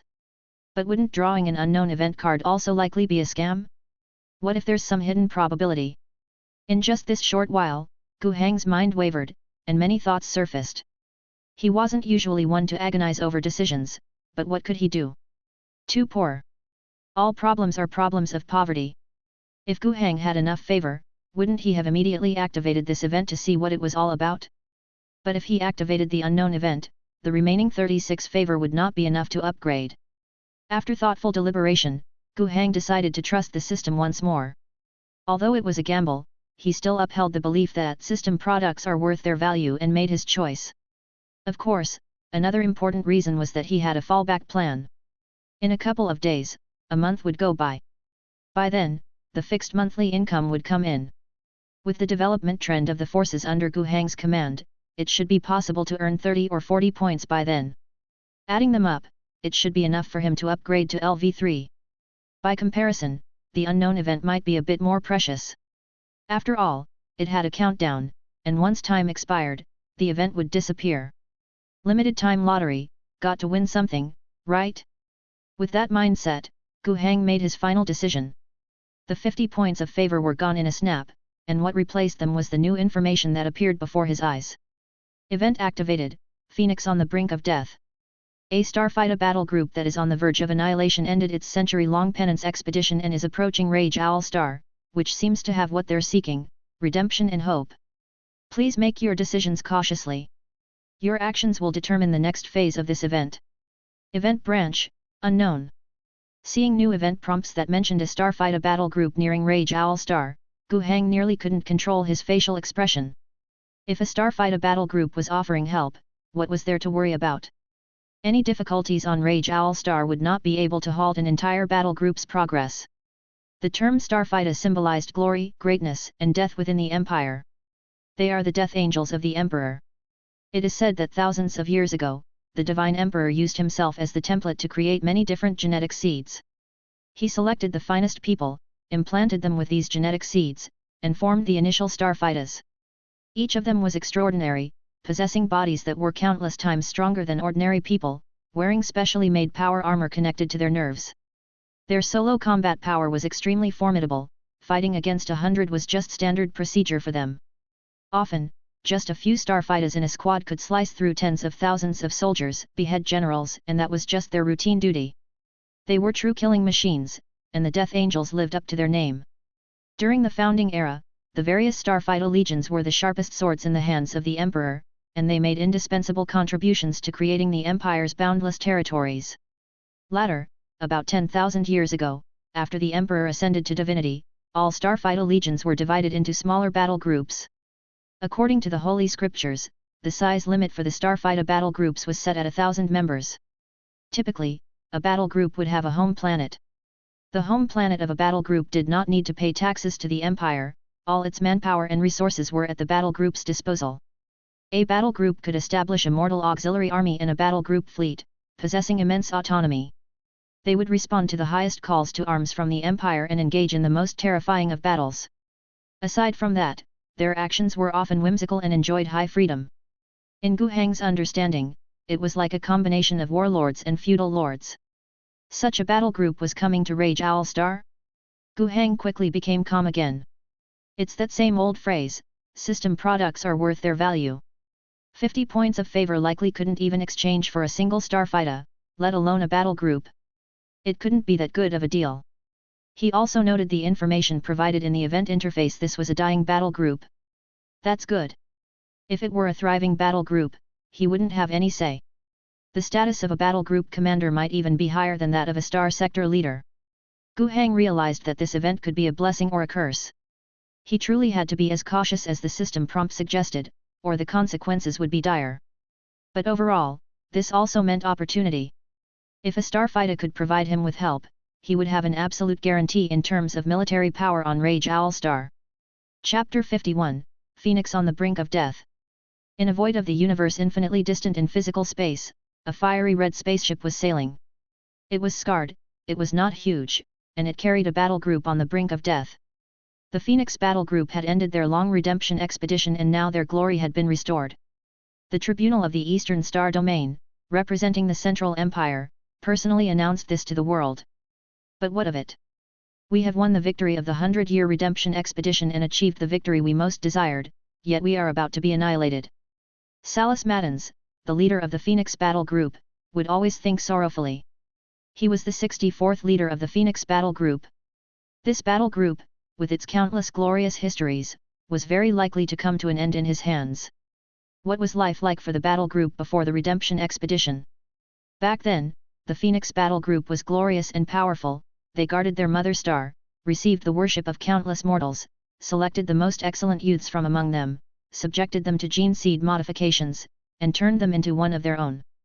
All the manpower and material resources of the entire planet were at their disposal. Besides being responsible for the defense of their mother star, they would also answer the call of the Emperor, heading to all corners of the universe, participating in one glorious and great war after another. They either crushed each of the Emperor's enemies to dust or defended one world after another on the brink of destruction. He and his brothers were called the Emperor's Angels. This glory, accumulated over thousands of years, came to a sudden halt 100 years ago. Maddens bore no resentment. In the crepe myrtle catastrophe, the Phoenix battle group found themselves on the wrong side. By the grace of the Divine Emperor, they were not purged as traitors, but they were still guilty, and the tribunal sentenced them to a 100-year redemption expedition. The so-called redemption expedition meant sending the convicted battle groups on the most difficult and casualty-heavy assault missions without support, supplies, or reinforcements. Once assigned, the mission could not be refused and must be carried out with all effort until death. The vast majority of battle groups sentenced to a redemption expedition could not even last until the end of their punishment. But the Phoenix, true to their name, were indomitable. They miraculously endured the redemption expedition. They fought in one brutal war after another for 100 years. During these days, they were still fighting for the Empire, but without any honor to speak of. Their battles were for redemption, for a death sentence. During the century-long expedition, the leader of the battle group changed hands 6 times, and it finally fell to Maddens, a man who considered himself of little talent. A few months ago, in the final battle of the redemption expedition, the previous leader launched a suicide charge with the last of the battle group's elite. They won, but the cost was that no one survived except for Maddens and 6 others who had been left behind. He would always remember the look in his mentor's eyes when he passed on the medal symbolizing the leader of the battle group before the charge. It was a look filled with expectation, with hope. The future of the battle group weighed heavily on his chest. He was determined to rebuild his battle group, yet he didn't know how. Their homeworld had long been assigned to another battle group, the fleet had all been destroyed, leaving only the Burn Feather, a small spacecraft that could not even be considered an escort ship, power armor, the armory, the gene seed vault, all had been lost with the crash of the flagship. Perhaps no battle group has ever been in a more miserable state than they were. They could only drift aimlessly in the cosmos like headless flies. Indeed, there were many forces that wished to help them. However, Maddens could see through the malicious intentions of those people. They only wanted the 7 remaining members of the Phoenix battle group to serve as their high-level enforcers. There was no glory, let alone any hope to speak of. Maddens thought of the chance to rebuild the warband, the opportunity to continue fighting with honor. Unfortunately, those who tried to help them fell silent when these topics came up. Recently, their spaceship had passed through a spirit network tunnel, aimlessly arriving at the Tianma star sector. It was just like many other star sectors they had drifted through over the past few months, nothing special. However, it was then that the warband's priest approached him, claiming that during prayer, he had received a revelation. The hope for the Phoenix battle group's rebirth was right here. Hope rose in Maddens' heart, like a drowning person clutching at a straw. Rationally, he knew he shouldn't believe it. What was so special about the Tianma star sector? An obscure star sector with neither special resources nor a glorious history, nor had any other warband ever been stationed there. How could the hope for the warband's rebirth lie here? Yet emotionally, he almost instantly believed it. It was only a matter of months, trivial compared to the modified, elongated lifespans of interstellar warriors, but he felt he had already endured an endless ordeal. This emptiness was even more painful than the punitive expedition. Given the chance, he was eager to seize it. The warband's priest, also his most trusted battle brother, had been holed up in the prayer room for 2 days without any sign of activity. Maddens' anxiety gradually intensified. But now, at this moment, the anxiety found its outcome. He heard heavy footsteps, turned his head, and saw someone clad in the distinctive black power armor of a priest, with a helmet shaped like a skull, and large shoulder pads painted in the warband's fiery red colors and the phoenix design, symbolizing their identity. It was Rizzo, the eldest of the surviving 7, who had fought with the warband for 400 years. He was supposed to have joined the final battle to the death, but the former warband leader had forcefully held him back. The warband needed his experience, to assist Madden's. Priest Rizzo, you've finally emerged. Was your prayer fruitful? Yes, warband leader. Rizzo's voice was tired but also held a hint of anticipation. I have received a more precise revelation. The Phoenix's chance of rebirth lies right here. The priest's finger came to rest on the star map. There, was Rage Owl Star. Madden's looked bewildered, scouring his memory and coming up with nothing special about this world. He couldn't help asking, are you sure there's no mistake? I'm certain, Rizzo confidently replied. The Divine Emperor's revelation states that the chance for the Phoenix Battle Group's rebirth is there at the hands of that world's governor. Madden's paced back and forth, then finally made a decision. All right, change course. To Rage Owl Star, we go. The revelation received by Priest Rizzo was the only opportunity in the past few months that Madden's had been looking forward to. Although he had never heard of the world of Rage Owl Star having any particular significance, since it was a revelation by the Divine Emperor, surely it meant a powerful governor, who might be willing to help the warband in its reconstruction. Chapter 52. After activating the event The Phoenix Shall Die, Gu Heng had 36 grace points left. Not few, but not enough. For a moment, he was itching to use these grace points for drawing cards. A 40% chance of winning, could he really not get it after 3 draws?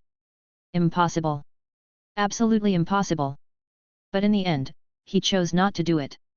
He still wanted to level up. He would wait for the monthly fixed income to be dispersed, and along with these 36 points, it would be enough. If he spent the grace points now, he wouldn't be able to level up in a few days.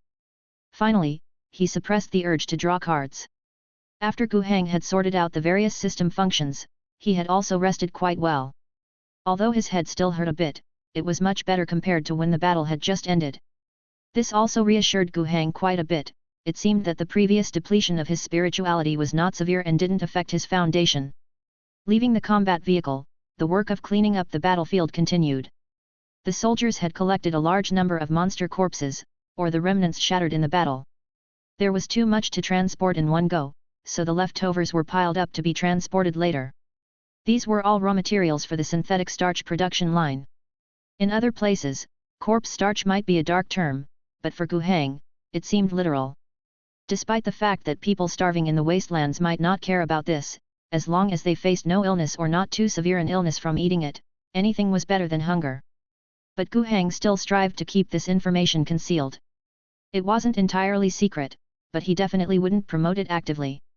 After all, it wasn't something glorious. While the troops were busy, Yan Fangxiu came to find him again. Seeing the captain with a slightly crooked nose and a bruise above his left eye, Gu Heng was taken aback for a moment. How did you get injured like this? That doesn't seem to be the kind of injury a pus monster could cause, right? It's nothing much. Oh. Realizing something as he looked at the captain's embarrassed face, Gu Heng suddenly understood and remembered something he had almost forgotten. Were you beaten up by your former subordinates? Yan Fangxiu immediately became anxious. What beating up? How could you say it was a beating? I just accidentally lost 1 or 2 moves. It's not a beating. Ha ha ha. Gu Heng laughed. Right, not a beating, just a small beating. Yan Fangxiu fell silent. He didn't want to talk to the governor anymore, but couldn't help feeling eager. He hesitated and nonetheless couldn't resist saying, that. Governor, regarding that intensive training. He was somewhat embarrassed to fully express his request. Having been beaten by his former subordinates, and then having to ask the governor for special intensive training felt somewhat embarrassing to him.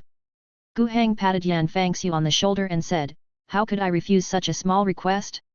Not now though. You have greater potential, and you deserve more rigorous, more valuable training.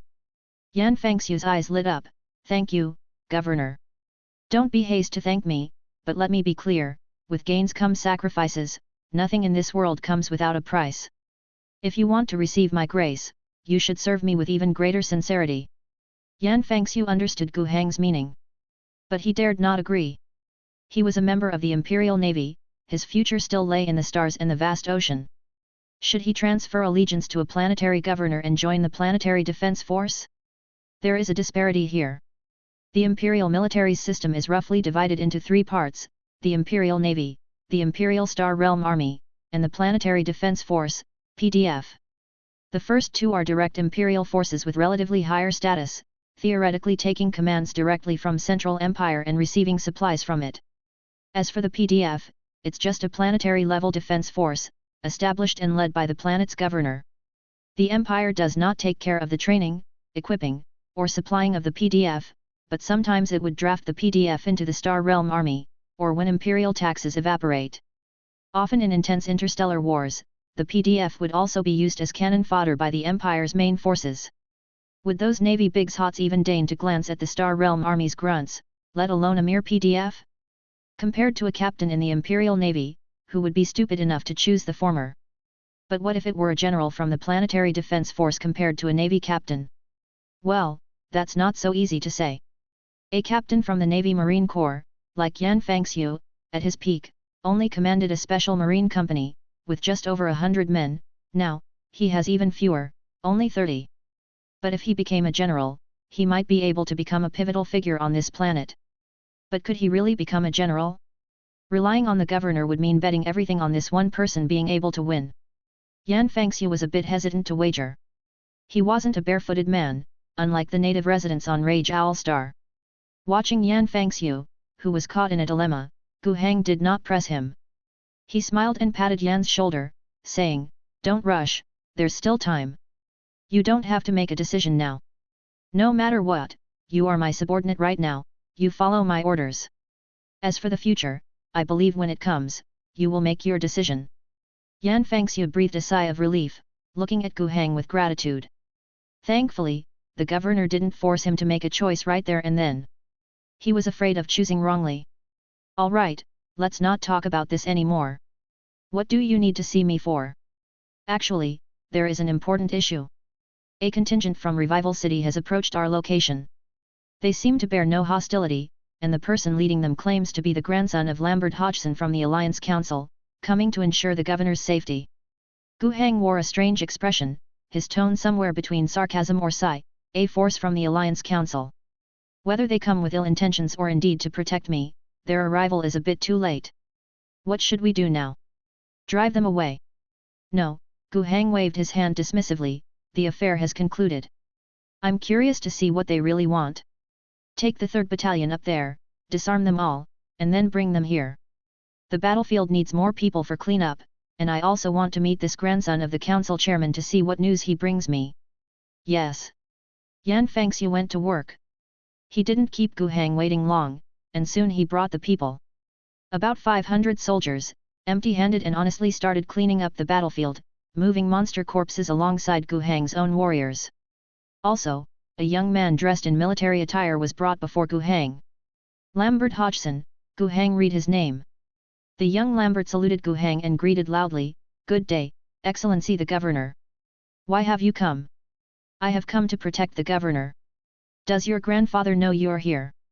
"I'm here on the orders of the Chairman of the Council." "Then your timing is rather fortuitous, my battle has ended, and the enemy has been eliminated. You should have arrived earlier, no matter what you intended to do." Lambert said, "I apologize, Governor, for our tardiness. I understand your suspicions. But please believe that we indeed came to protect you. My men and I will unconditionally obey any of your orders without complaint or regret." Gu Hang smiled. Chapter 53, The Second Governor General. Gu Hang revealed a smile. He stepped forward and gave Lambert a big hug. "I'm willing to trust you, welcome aboard, young comrade." Lambert's expression was sincere, but Gu Hang didn't completely trust him either. After all, the guy brought a group of people with him, surrendered his weapons when asked, and worked when told. What was there to worry about? Gu Hang didn't expect much from them, nor would he use them for important tasks. Just let them clean up the battlefield, carry loads. Who couldn't do that? Using them was simple. As for trust, that wasn't something to be shown through words. With more time and more shared experiences, he would eventually show his true colors. Moreover, this guy brought Gu Heng an even bigger surprise. Following him, apart from 500 armed soldiers, there were also more than 2,000 refugees. According to Lambert, these were the people he had recruited from outside the city when he set out. The reason he did so was that he had heard of a merchant named Denison Henry who had recruited refugees for the governor. Figuring there was a significant labor shortage here, he did the same upon departure. Not only that, he also arranged for people to carry out long-term resettlement propaganda outside Revival City, promoting that the governor's place offered good jobs, treatment, and enough food and clothing to live on. Wow, the young man was on the right track. Gu Heng was overjoyed in his heart. Because of this, he even felt embarrassed to chastise Hodgson when he was on the phone with him. But, in fact, there wasn't much to criticize. The attack shouldn't have had anything to do with them, at least currently there was no evidence to prove this. It was the cultists who took action, and the powerful storm sorcery made it very clear. Moreover, before the attack, it was Hodgson who had given him the warning in advance. Now, Hodgson also said that they had made further progress in their crackdown on the cult. They had captured 2 mid-level missionaries of the primordial Wrath Owl sect, and had learned that this cult organization was indeed secretly stepping up its actions in Revival City and that there might be a plan underway. If followed up, there should be more to be gained. In addition to the cult issue that Gu Heng used to leverage against the alliance government, Hodgson's performance in other aspects also satisfied Gu Heng. Sending a grandson over, whether to serve him or to be a hostage, was in itself a statement on the attitude. Practically, he also made his stance very clear. The 500 soldiers and 2,000 refugees might not mean much. Hodgson had already implicitly promised that he would act in accordance with Gu Heng's instructions within Revival City and cooperate with the governor. But Hodgson also said that he needed the governor to understand his difficulties. He was the speaker of the council, but not an autocrat. Directly providing resources, promoting a law, replacing a councilman, or moving the military on a large scale, all these ultimately required discussion by the entire council and the formation of a resolution. Gu Heng didn't press the issue any further. There was no point in pressing. Currently, Hodgson could be considered on his side, at least that's what his attitude suggested. Pressuring him was meaningless. On the contrary, Gu Heng needed Hodgson's help to push the other councilmen. This time, Gu Heng had a long talk with Hodgson. They discussed what Gu Heng needed Hodgson to do, what support to provide, how to progressively advance Gu Heng's will, and under what conditions Gu Heng would consider moving back to Revival City. They even briefly touched on some of the policies and reforms he would implement as head of the alliance, how to ensure the planet could pay taxes in 2 years while still guaranteeing its development. The conversation wasn't deep, and most topics were just touched upon. After all, Gu Heng didn't fully trust this council speaker who had expressed his willingness to side with him. But the fact that they could discuss such issues so extensively meant that Gu Heng, to some extent, had accepted the council speaker. For now, Gu Heng did not plan to visit Revival City anytime soon. The cult issue had not been resolved, and his safety in Revival City was not guaranteed, power was not yet fully centralized, and without this concentration of power, he would not be as effective, his own power reserves were also not yet sufficient, and without them, he would not be able to exert full authority once in Revival City. But that time won't be too far away. Revival City, Inner City District, a private club. 3 individuals, famous throughout the entire alliance, were gathered here. These 3 were alliance councilmen, and each owned significant industries within Revival City. However, their expressions were very grim. Bradford spoke, the recording, everyone has listened to it. Don't be silent, let's discuss our thoughts. He was a business tycoon in Revival City. While he didn't own many industrial businesses, he had strong commercial channels to the east, south, west, and north. Many products from Revival City had to go through his channels to be sold, things that Revival City did not produce needed to be purchased through his channels. In Revival City, a place centered around commercial hubs, his status was evident. After Bradford had spoken, the old man sitting beside him shook his head and said, "I just can't understand why Hodgson would do this. Is he not afraid of the same situation that the second Governor-General faced?" This man was Norris. His family were industrial magnates in Revival City. Their enterprises included food, chemical, and textile factories, among other important categories, and they were also involved in the medical industry. He was an important ally of Wuhan, and the collapse of Wuhan's industries after his death had also significantly impacted him. When he mentioned the situation of the second Governor-General, the other two's expressions became even darker. They all simultaneously recalled that dreadful era. 12 years ago, the second Governor-General arrived at Rage Owl Star aboard an escort ship. At that time, the alliance was very powerful. Although its structure was somewhat loose, it was suited to the reality of Rage Owl Star, where the major powers, if not absolutely obedient, would at least respond to the requests of the alliance government. This was the solid foundation built by the first Governor-General. However, this foundation nearly collapsed within a mere 6 years. Upon taking office and seizing the reins of the Governor-Generalship, he did not follow the previous Governor-General's approach of recuperation and development above all. He believed that it was due to the mercy and weakness of the previous generation that tax revenues were insufficient. The natives of Rage Owl Star were disloyal and needed to be punished with the harshest attitudes to make them pay their taxes. He held this position for 6 years, in the first 2 of which he managed to collect enough imperial taxes through plundering and coercion. However, his tyranny also sparked unrest that swept across the entire world. Rebellions flared up everywhere, some powers withdrew from the alliance, some paid lip service while defying in secret, some resisted violently, and some were destroyed. The population of the entire planet suffered a huge loss in those 6 years. This loss included a large number of people who were handed over as imperial taxes and many who died due to the unrest or starved or froze to death due to the shortage of supplies. The 17 years of recuperation by the first Governor-General on Rage Owl Star were almost destroyed in an instant. And the second Governor-General, naturally unable to sustain the third tax collection, died at the hands of the Imperial Taxation Department. Those 6 years were a time that no person on Rage Owl Star ever wanted to live through again. Whether poor or rich. The last of the 3, stood up. He was burly and still wore camouflage military uniform even when meeting with friends. He was Mondok, a general of the Alliance. Inside Revival City, those constantly ready 10,000 soldiers, those more than 20 aircraft, those 70 tanks, in theory, were all under his command. Everything must get back on track. Hodgson's mistakes must be corrected. Impeachment in the council? I remember the next council meeting is in 4 days, but we might not be successful. Hodgson has been operating for many years and has quite a few supporters, it would take us a long time to coordinate. No, Mondok rejected the idea, that's too slow, we need a faster way. The other 2 were stunned. They saw Mondok's somewhat ferocious expression. Chapter 54, Activate this girl for me. The situation in Revival City was tricky, and Gu Hang could guess a bit, but he couldn't know too explicitly. He also didn't have the inclination to bother with it. He was still squeezing every bit of progress out of the entire territory. The replenishment work of the 2nd and 3rd battalions continued, and Gu Hang planned to conscript another infantry battalion. The new migrants were an important source of soldiers. When he had a choice, Gu Hang always strived to avoid having soldiers from the same source within a single unit. But now, all the other groups under his command had been mobilized several times already, making it hard to draw more hands.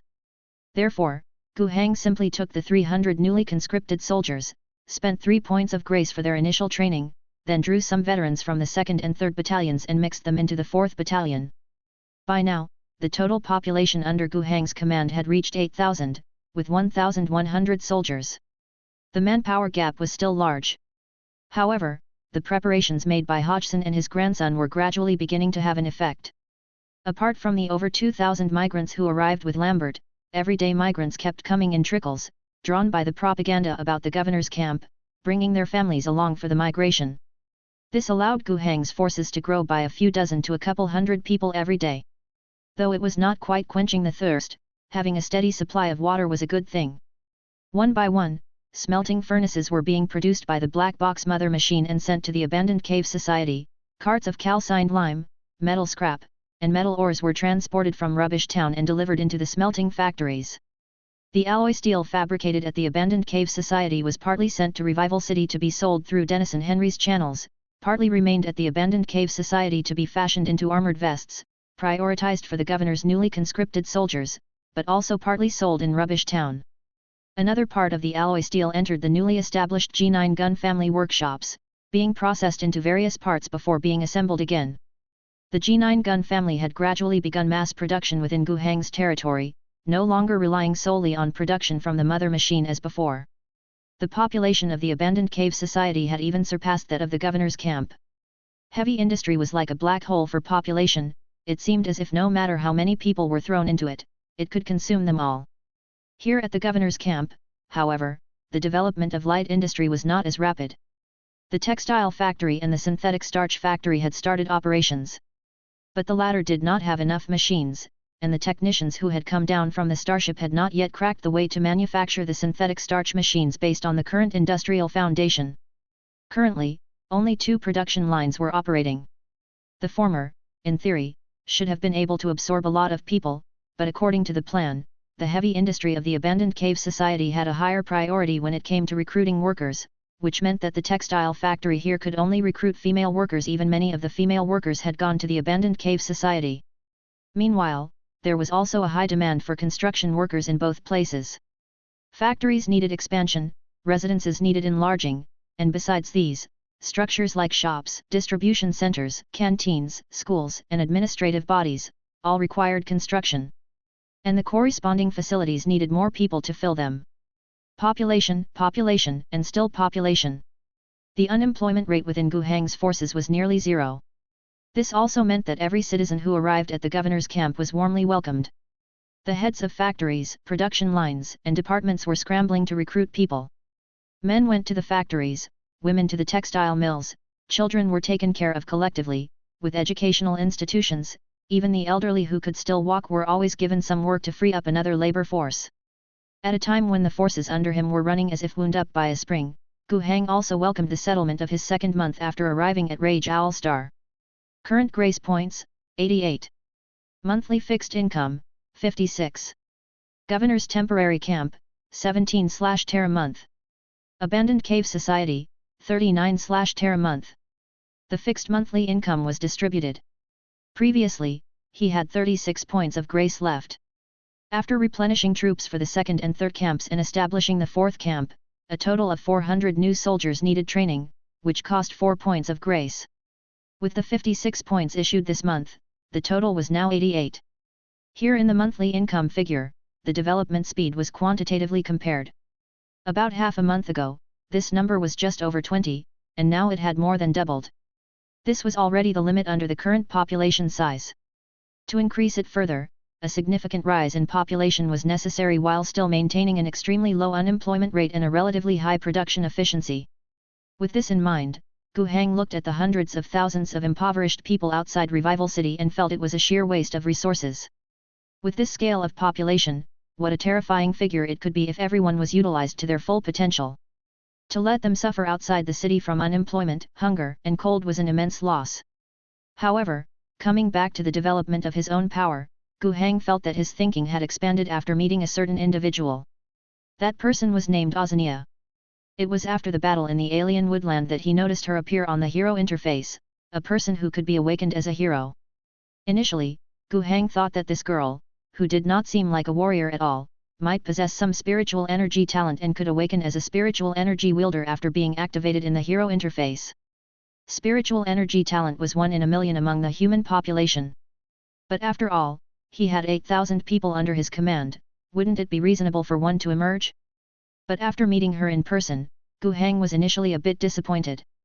The girl did not have the spiritual energy talent he had imagined. As a spiritual energy master himself, he was able to make that judgment. But after in-depth interaction, and even getting to know what the girl had done after joining the textile factory and becoming a management member, Gu Hang realized he might have picked up a treasure no less valuable than a spiritual energy wielder. To put it plainly, there wasn't anything too extraordinary. Ozania hadn't improved any processes, she simply reorganized the entire factory's work system according to her own ideas and trained a few deputies to implement and execute the system with her. Accounting records, work plans, incentive policies, result assessments, execution efficiency. When all these things were put into practice, one after another, the management efficiency of the textile factory was tangibly improved. The inevitable chaos and rudimentary practices during the rapid development of his territory were effectively mitigated. This made Gu Hang realize that maybe the limit hadn't been reached. Even without an increase in population or equipment, the establishment and continuous reform of administrative management systems could still enhance productivity. The relationship between the economic base and the superstructure? Gu Hang pondered wildly in his head. To be honest, these jobs, these systems and policies, if Gu Heng were to do them himself, of course, wouldn't be bad. But he was the governor, the ruler, with all matters of military, politics, and finance to consider. Getting bogged down in the details of every little thing was unrealistic. It might still be manageable now, but in the future, as his power grew even larger, it would become increasingly impossible for him to do so. He needed an efficient administrative system, bureaucrats, civil servants, these roles were essential. And this girl seemed like a good choice. Her potential had even been recognized by the system. With that, Gu Heng didn't have many other hesitations. System, activate this girl for me. Chapter 55, Excellent Government Officer. Ozania felt somewhat dizzy as she left the governor's residence, really just a big house. At first, when she learned that His Excellency the Governor wanted to see her, she was quite nervous. She was naturally poised and graceful, and after several months of hardship, she had added a wildcat's tenacity, willing to fight and desperate to survive. Yet she still felt nervous, at a loss. The ordeals of those months were deeply etched in her heart, so much so that upon arriving at the governor's camp and settling into a stable life where she no longer needed to worry about tomorrow's food or safety, she cherished it immensely. She worked hard at her job, entering the textile factory and, because she could read the most, she became a manager. She did her utmost to put forth and implement her ideas and experiences, as well as the knowledge from books she had read before the war. She felt she was doing quite well, but admittedly, in some areas, if not heretical, at least she was different from other factories and units. Could it be that His Excellency was angry about this? With a heart full of trepidation, she met with the governor. This was her first time seeing the governor up close. She had expected him to be a dignified man, but to her surprise, he was quite young, not much older than herself. He had a handsome face, wore a golden, gorgeous, crisp military uniform, but his smile was quite amiable. The governor first inquired about her living situation and her past experiences, to which she answered one by one. As the conversation progressed, her mood eased slightly. They then discussed her work at the textile factory and her thoughts, and while listening, he would occasionally pose more in-depth questions and suggestions. Ozania found her exchange with the governor very pleasant. She discovered the governor was a great listener and posed appropriate questions. At the same time, she also found the governor's insights profound, providing her with much inspiration. It was a great harvest. And after their conversation concluded, something completely unexpected happened. His Excellency mentioned establishing a new department, named Production Department, aimed at overseeing all the factories, setting production plans, and optimizing systems. And she was to be appointed as the acting head of the production department. Ozania was stunned. Her first doubt was whether her ears were broken and she had misunderstood. After confirming it was correct, she began to wonder if there was something wrong with, oh, such thoughts were disrespectful. But that was more or less the gist of her concerns. How could she, a little white rabbit who knew nothing, suddenly take on such an important job? Gu Heng did not give her the power to refuse. Nor would she refuse. She felt flustered and panicked, at a loss. If this had happened a few months earlier when she truly was a young lady, she might have chosen to flee out of fear of not being able to handle it. But now, after months of hardship, she understood that every opportunity had to be fought for, had to be grasped. His Excellency had given her the opportunity, and she was fully aware of what the position, this job, meant. She had no idea what she was doing, but it did not prevent her from trying to convince herself that she had to try to do it, she had to change her own destiny. She couldn't waste the chance given by the governor, she had to be worthy of his trust, only then could she take her fate into her own hands. And besides, it wasn't as if she really lacked the ability to do it. The past her, probably wouldn't have been up to it. But now, after her talk with the governor, as she walked out, her mind kept churning.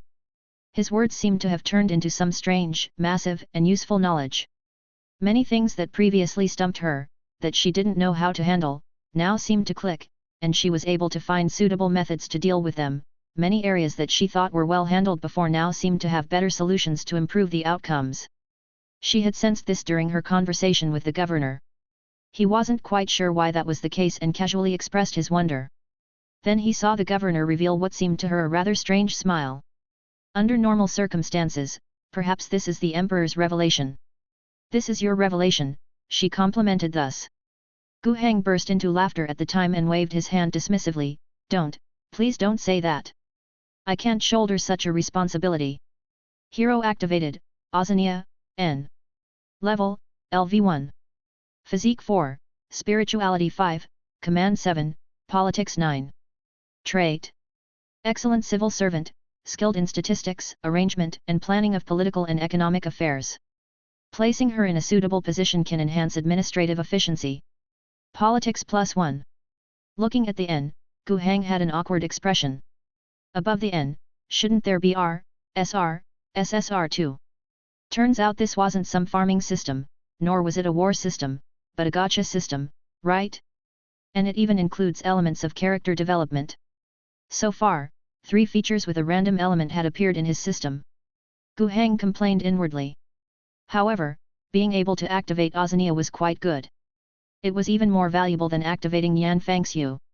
Within the current scope of Gu Heng's influence, there was a shortage of population, but an even greater shortage of talent. On the military side, it might be slightly better. After all, the army badge system could provide a training bonus for the entire troop, and there was Yan Fangxiu, the bona fide captain of the Imperial Navy. Even without activating him as a hero, he still had exceptional military command skills. Put simply, he was serviceable. On the other hand, for administrative work, Gu Heng really didn't have any suitable candidates under his command. Until now, he had only been able to use his little attendant Zhang Chao and Patel to manage the entire camp's affairs.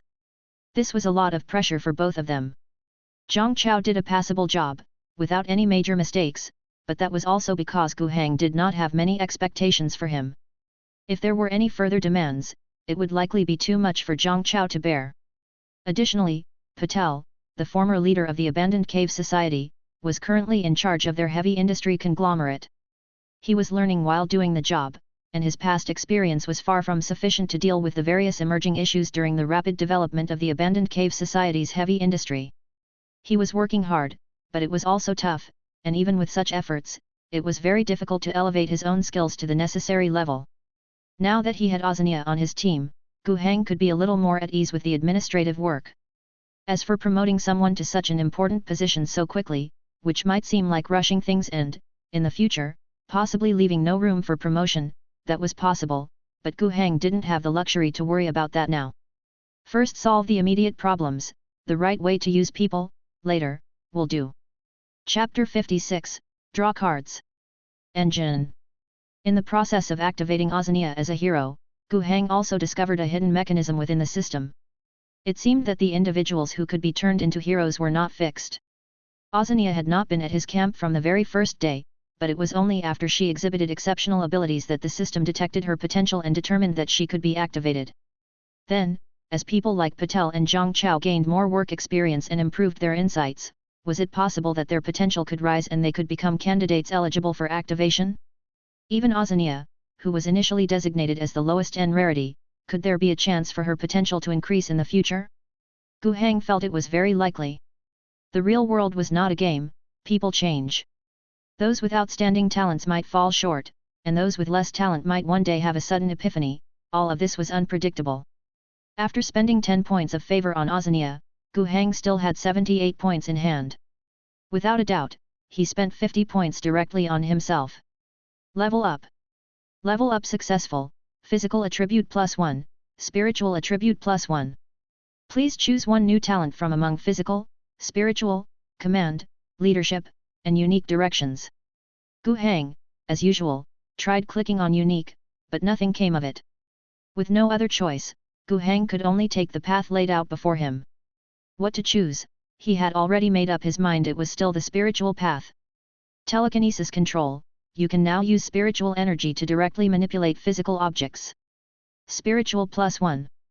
This spiritual talent was quite plain and unadorned.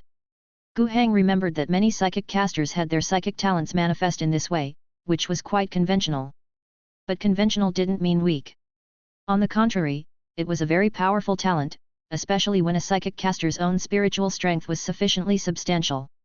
It was indeed a bit of a pity not to have drawn an even more awesome and powerful psychic talent, but the result itself was not bad.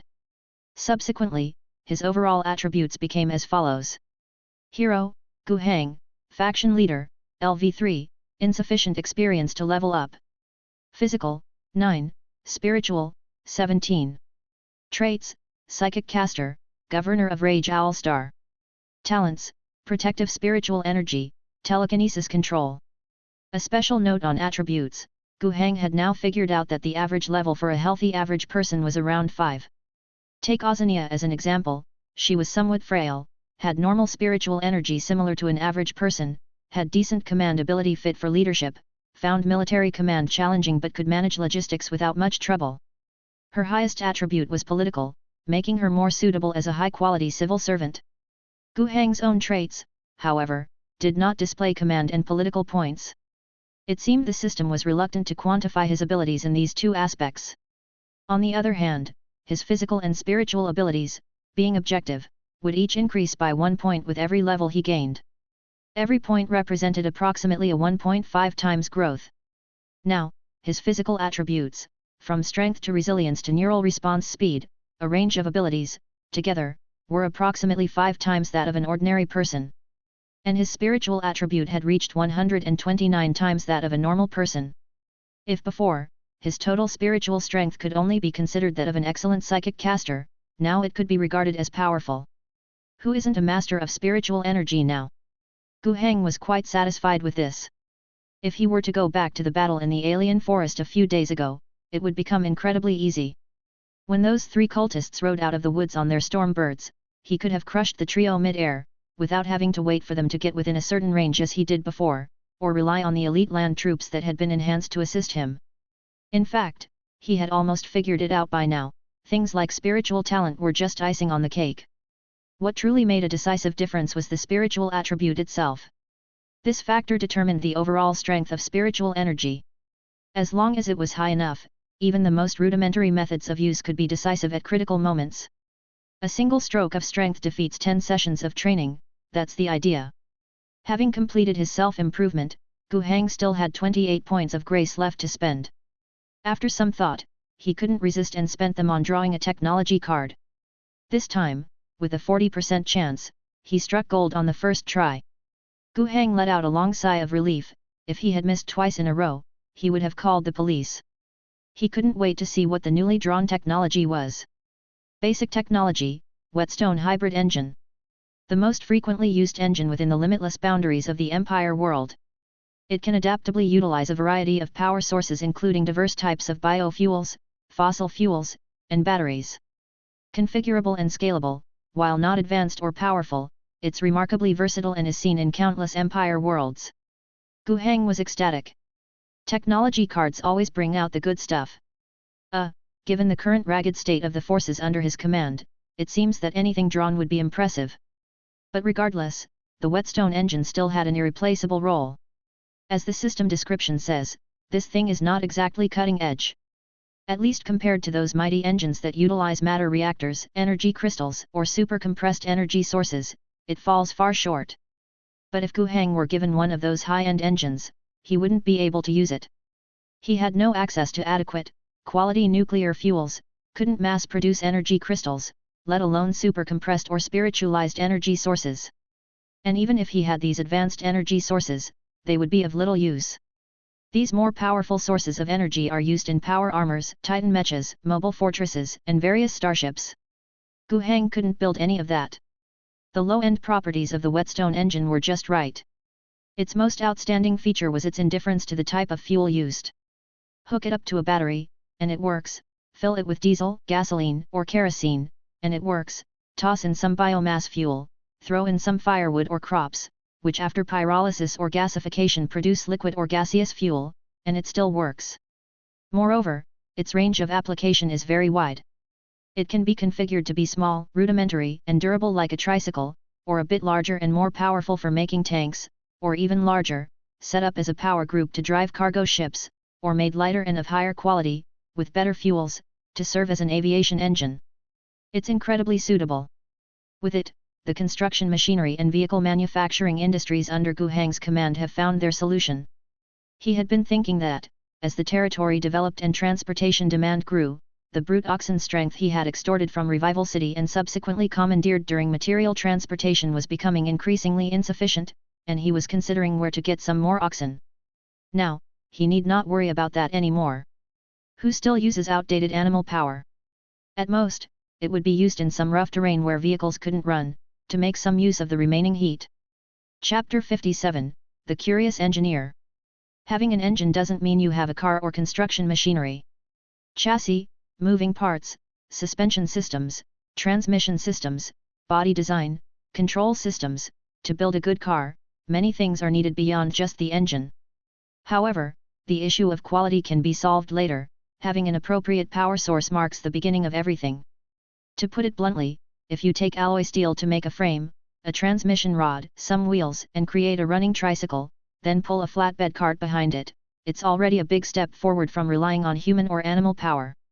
Now that we have the engine, if we could also pull out some vehicle or construction machinery design, the heavy industry of Guhang's territory could take a big step forward.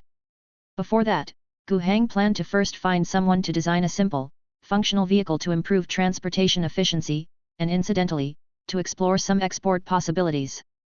If the production volume is sufficient and the performance adequate, creating a small three-wheeled truck to equip his troops would result in a motorized infantry battalion. Guhang arrived at his secret base, where a basement was dug, walls erected, and the loyal and reliable mech servant soldiers, having received strict orders, guarded the place, allowing no one to enter. Of course, Mr. Gu could enter at will. Here, the 2 previously extracted technologies and 4 black box manufacturing machines were present. In addition, a lot of space was reserved. On one hand, to accommodate the feeding and production of the existing 4 machines, on the other hand, to facilitate the placement of more machines in the future. He configured the new 2 machines that had been set up. This secret factory also employed workers. Due to the high security level, they lived in the factory with strict orders not to let information leak, were not allowed to go out without special circumstances, and were monitored when they did go out. They poured the raw materials into the production black box for engines, and quickly, under Guhang's initial setup, 2 engines, one large and one small, that met his requirements were produced. These 2 engines would be sent to the research institute, where the technician from the quintet would study them. After all, there was no clear path to conquering the production line for synthetic starch, it was difficult to craft. The industrial and scientific research foundations under Guhang were shabby, and even the more basic technologies on the scale of the imperial civilization were hard to achieve. This also indirectly proved how valuable the technological capabilities within Guhang's system were. Frankly speaking, if Guhang wanted to meet the imperial taxation every 2 years, it would be crucial how well he could utilize the technological offerings from the tech panel. If Guhang managed to transform Rage Owl Star into a mini-casting world, then the lowest tier of imperial tax would no longer be a concern. Back to the present. He first used the black box to make 2 completed engines. Once the research institute had a specific application plan, they could produce more. There was also no rush to start the production line black box. Similarly, it would begin operating at full capacity to produce engines once the application plan was in place. All these didn't need to be rushed. The person Guhang had high hopes for, who was to ponder how to overcome the challenges of synthetic starch technology and come up with an application plan for the whetstone engine, was now using a mechanical hand to scratch his head, contemplating his secret factory. Wu Jiarong was just too curious. She came from a casting world and was a technical officer who might have been promoted to mechanics. But, the infighting within the sect of mechanics was much more severe than outsiders could imagine. She lost the fight, not only failing to get promoted but also losing all her possessions and knowledge to others, along with her personal freedom, and was traded as imperial tax. But after that, she couldn't say her luck turned, but at least things didn't get worse.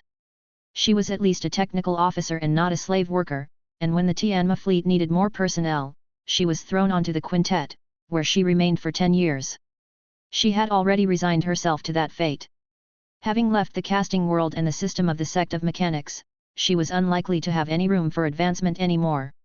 Even aboard the quintet, she was not the only technical specialist.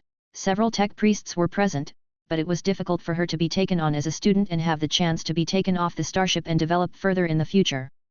Over time, she even began to think that her current life wasn't so bad after all. It wasn't too busy, there was no need for cutthroat competition, just do her own job well, maintain her portion of the starship's structure, especially the logistical system. She still had a group of slave laborers and junior specialists under her to manage and allocate. As for herself, she also had some free time when she was off work to research things she was interested in and tinker with little gadgets, which was quite entertaining. Life didn't seem too bad at all. Just when she had almost accepted her fate, an order from Colonel Yelizia transferred her, along with a few junior specialists in the production line and spare parts for synthetic starch, to the surface. The good days were over. That's what she thought. Wu Jiarong found that it seemed she could never entertain the thought of resigning to her fate. The moment she did, fate would immediately slap her in the face, press her down further, and see if she still accepted it. 10 years ago, she hadn't won the fight, she admitted defeat, and planned to think about promotion next time. She was thoroughly defeated, became untouchable in the Empire, and could never return to it. Now, she no longer struggled, thinking that spending the rest of her days on the starship was quite good, even considering marrying a man and having a child while her body modifications hadn't extended to her belly yet, only to be assigned to the surface of Rage Owl Star. After all, there's always a lower bottom. But what could she do about it? She could only endure and work hard without complaint. However, after arriving on the surface, she discovered, things didn't seem as bad as she had imagined. She knew that Mr. Gu, the governor, could almost be said to have started developing this place from scratch. The industrial and research foundations were virtually nil. But beyond that, everything else seemed to be a benefit. She had no worries about food and clothing, and even ate better than on the starship, although she followed the governor's orders to research how to realize synthetic starch technology under limited conditions. She herself didn't have to eat synthetic starch. According to the work points system devised by the governor, her work points were quite high, and the allocation quota and quality were not bad either. In the daytime, she could bask in the sun, and at night she could enjoy the breeze, none of which the starship had. And more importantly, she had found a long-lost goal. This thing, seemingly abstract, but when it comes down to reality, it's just one point, knowing the significance of her own work. Seeing the hungry looks of the refugees from Revival City, she honestly didn't have much sympathy for them, but her research could help them get food, and that couldn't be considered a bad thing. Eventually, she would see people's happy faces, receive praise from the governor, and know that her work was truly making a difference. Unlike on the starship, day after day, year after year, without seeing a clear work achievement. Those cannons, those machines, maintaining them daily or every so often seemed to make no real difference.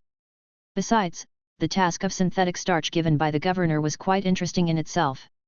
It was challenging, yet it seemed to be within her capabilities. She was motivated to do her job well. And apart from motivation and goals, she had rediscovered another thing that had been missing for a long, long time. Curiosity. She was very curious about what the governor's secret factory was all about. Chapter 58, Indeed, one must not accept fate. Was the power under Governor Gu Hang truly a technological wasteland? Yes, but not entirely. In most places, the conditions were so primitive and backward that they were unspeakable. Yet, Wu Jiarong was able to see the finest alloy steel materials here. These were not the ones produced by the so-called abandoned cave society's alloy factories, but rather special supply alloys that the governor had specifically transported for her. Others were not aware, noticing only that these two types of materials seemed more attractive and probably better to use, but beyond that, they couldn't articulate the specific differences. But she understood clearly that this kind of alloy steel could be considered special materials. Not to mention a dilapidated place like Rage Owl Star, even many areas with strong industrial foundations were unable to produce this type of special alloy steel. Even in the casting world where she used to stay, the production of this material was very low, and it was often a great challenge to apply for or purchase it for research or production work. She did not believe that this was locally produced in Rage Owl Star. There had to be some secrets unknown to others inside. She had inquired about it, but didn't dare make too much of a fuss. Initially, she thought the governor might have hoarded a batch of high-performance materials when he arrived at the planet, and they just hadn't been used up yet. But later, when the G9 rifle began to appear, she knew things couldn't be as simple as she had imagined. And now, the governor had sent her 2 whetstone engines of different specifications. These engines, while not particularly high in technological content at the level of the entire Star Sea, were not advanced products. However, like the special alloy steel, what was most valuable was the craftsmanship they contained. Grindstone engines could be made anywhere, but to make them this well was something Wu Jiarong had never seen before. It was as if someone had dedicated their entire life to study how to properly make an engine that could only power a tricycle. It was absurdly outstanding. A bold idea formed in her mind. She tossed and turned, unable to sleep, feeling at one moment that she was just wildly speculating, but at another thinking that maybe it was true, as no other explanation seemed to fit. How could a governor without any real power on a barren planet possibly have something like a black box manufacturing machine? If you said that Mr. Gu's family from the Tianma Star sector, the powerful Gu family, had treasured one, that might be slightly possible, just slightly. Could it be that his family had brought it for him? It still didn't seem realistic. Wu Jiarong still couldn't understand it, but she didn't dare to think further. It could be deadly. Indeed, she had already started to regret why she inquired about the secret factory in the first place. What should she do next? This restless state of mind continued into the next day, making her somewhat uneasy while at work. Then, she heard a piece of news that made her even more unsettled. What? The governor is coming. Yes. One of her apprentices, a junior commissioner, didn't quite understand why his mentor seemed so troubled by the news. What's so abnormal about that?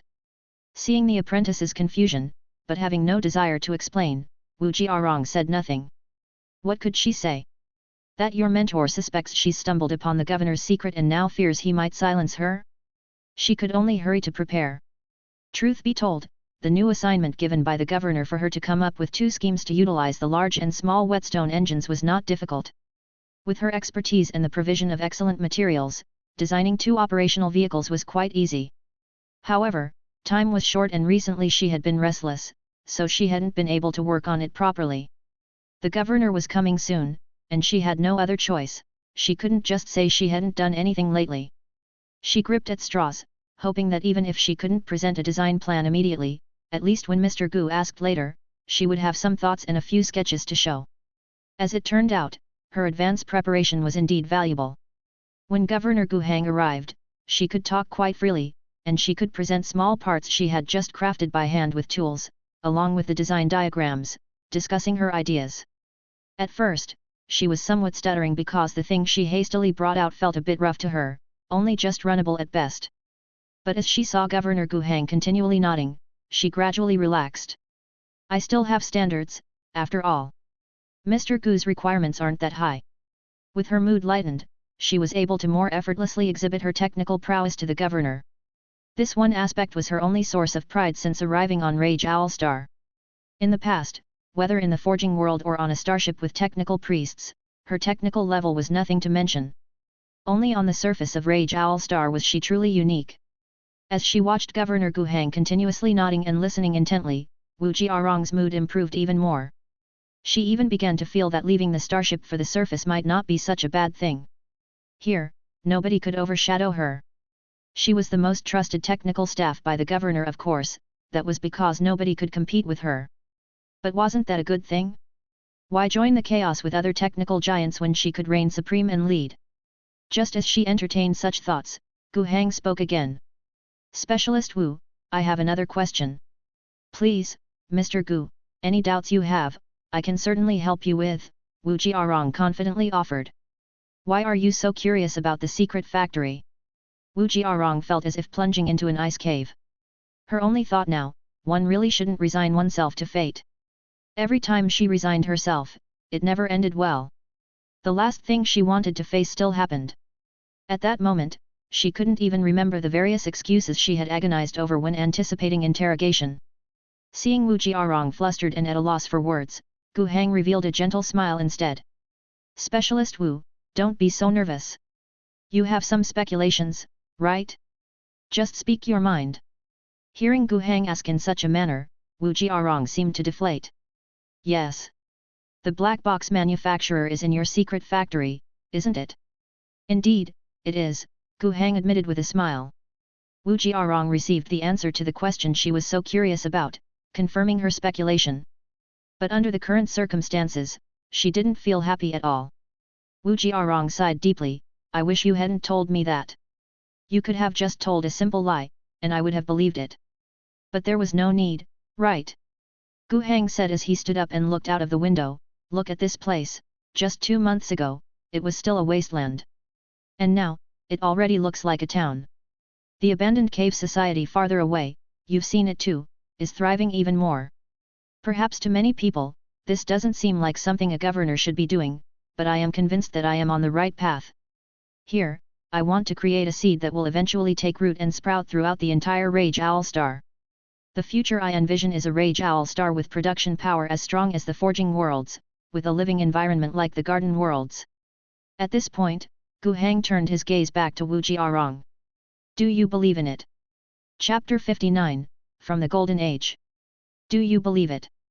Wu Jiarong did not. A productivity on par with Forge World? Possible. Living standards comparable to Garden World? Such examples were not unheard of. But to possess both? That was a joke. Garden Worlds boasted beautiful environments, ample resource supplies, and superior quality of life. They usually served as administrative planets or trade hubs. Forge Worlds, on the other hand, often did not enjoy pleasant environments. The entire world would resemble a massive factory, where countless people had to toil and contribute not just sweat but blood and flesh. Could these two things be simply merged? Among the myriad stars within the Empire's domains, how many such examples could be found? Could even the imperial capital Holy Terra achieve what Mr. Gu described? She did not know. Propaganda would say yes, but without having been there to see it with her own eyes, she dared not believe it readily. If she couldn't trust Holy Terra to be as Mr. Gu had said, much less could she believe it of this desolate backwater wasteland planet. Rationally, she felt that Mr. Gu was just talking nonsense, pie in the sky. The pie was big and round, yet so far-fetched and illusory it was almost laughable. Yet, emotionally, she could sense Mr. Gu's grand ambition. Ambition, of course, couldn't put food on the table. She once had aspirations to become a mechanic, or even go further to advance to a mechanical priest, but in the end, wasn't she merely used to pay the Empire's taxes? However, she felt she could believe in Mr. Gu's ambition. Believing he was ambitious was one thing, believing that the ambition could be realized was another. But just believing in Mr. Gu's ambition, she could roughly paint a picture in her mind that her Mr. Gu wouldn't just tinker along, only thinking about scraping by, aggressively levying taxes, and scheming off the Empire's taxes every 2 years while enjoying the rest of the time. Working under such a Mr. Gu seemed, maybe, and probably, to be a good opportunity she never had before. 10 years ago, on a Forge world, she considered herself exceptionally talented and gifted. But back then, she only aspired to become a mechanic, aboard a starship with a dead end. Her only thought was to find a decent man to marry, have children, and then coast along. Maybe retire when old and frail, but more likely, she might be destroyed along with Quintet in some battle, turning into just another piece of space debris. Following a Mr. Gu and becoming his most crucial technical staff, her future achievements might not just be a mere mechanic or mechanical priest. Perhaps, she could have the chance to become a mechanical bishop, or even. She dared not think further, ascending to a sage was too difficult. Wasn't such idle fantasy just as empty as Mr. Gu's dreams of turning Rage Owl Star into a combination of Forge World and Garden World? All of this was still far off, yet not so distant. Indeed, Mr. Gu was currently impoverished and commanded a population barely breaking 10,000, and even his administrative powers couldn't reach the entire planet. But on the other hand, if Mr. Gu wielded great power now, would he even notice someone like her, a small technical officer? Surely it would be easy to attract a host of higher-level experts. It was precisely now, in the early stages, that there was an opportunity to gift coal in snowy weather, to grow as Mr. Gu's power expanded. Besides, Mr. Gu still had the black box manufacturer. The value of this device was immeasurably precious. Legend has it that they come from the distant Golden Age, a time before the Empire was even established, almost impossible to verify. It is said that, at that time, humankind was the master of the entire universe, and every human being had dignity, enjoyed the finest life, and could pursue any profession according to their interests, or choose not to work at all without any consequence. The black box manufacturer was a product of that era, designed to ensure that humans could easily and quickly acquire products in any environment. Interstellar colonizers, with only a black box, could swiftly establish suitable homes on a new desolate planet. It was also with the help of black boxes that humans in the Golden Age managed to spread their footprints across the entire universe and maintain a fairly consistent level of technology in every world. And now, the Empire's technology is starkly different from that of the Golden Age. Scientific research depends on archaeology, this is no joke. A study that might take a forging world 100 years to crack could be solved overnight with just a hint from some ancient ruins discovered one day. In fact, many of the various technologies now widely used in the Empire have been restored through archaeology, yet they are not even 1% as advanced as those from the Golden Age. The precious Titan giant armor might have just been the kind of vehicle a lumberjack drove back in the Golden Era. And the likes of the black box manufacturer are, well, the utmost priority in archaeological, scientific research. This device can directly produce finished goods and also has extremely high research value. Although the three types of black boxes that seem to have appeared in Mr. Gu's hands only produce items that are already commonplace within the Empire, having no value in themselves. After all, which decent world can't produce rifles, alloy steel, or grindstone engines now? However, it is the black box itself that is tremendously valuable. The output isn't that important, but the technology from the Golden Age that is encapsulated within the black box itself is enough to drive the mechanical church mad. Gu Heng was listening carefully as Wu Jiarong briefed him on the situation. Some things he knew from rummaging through his memories, others he did not.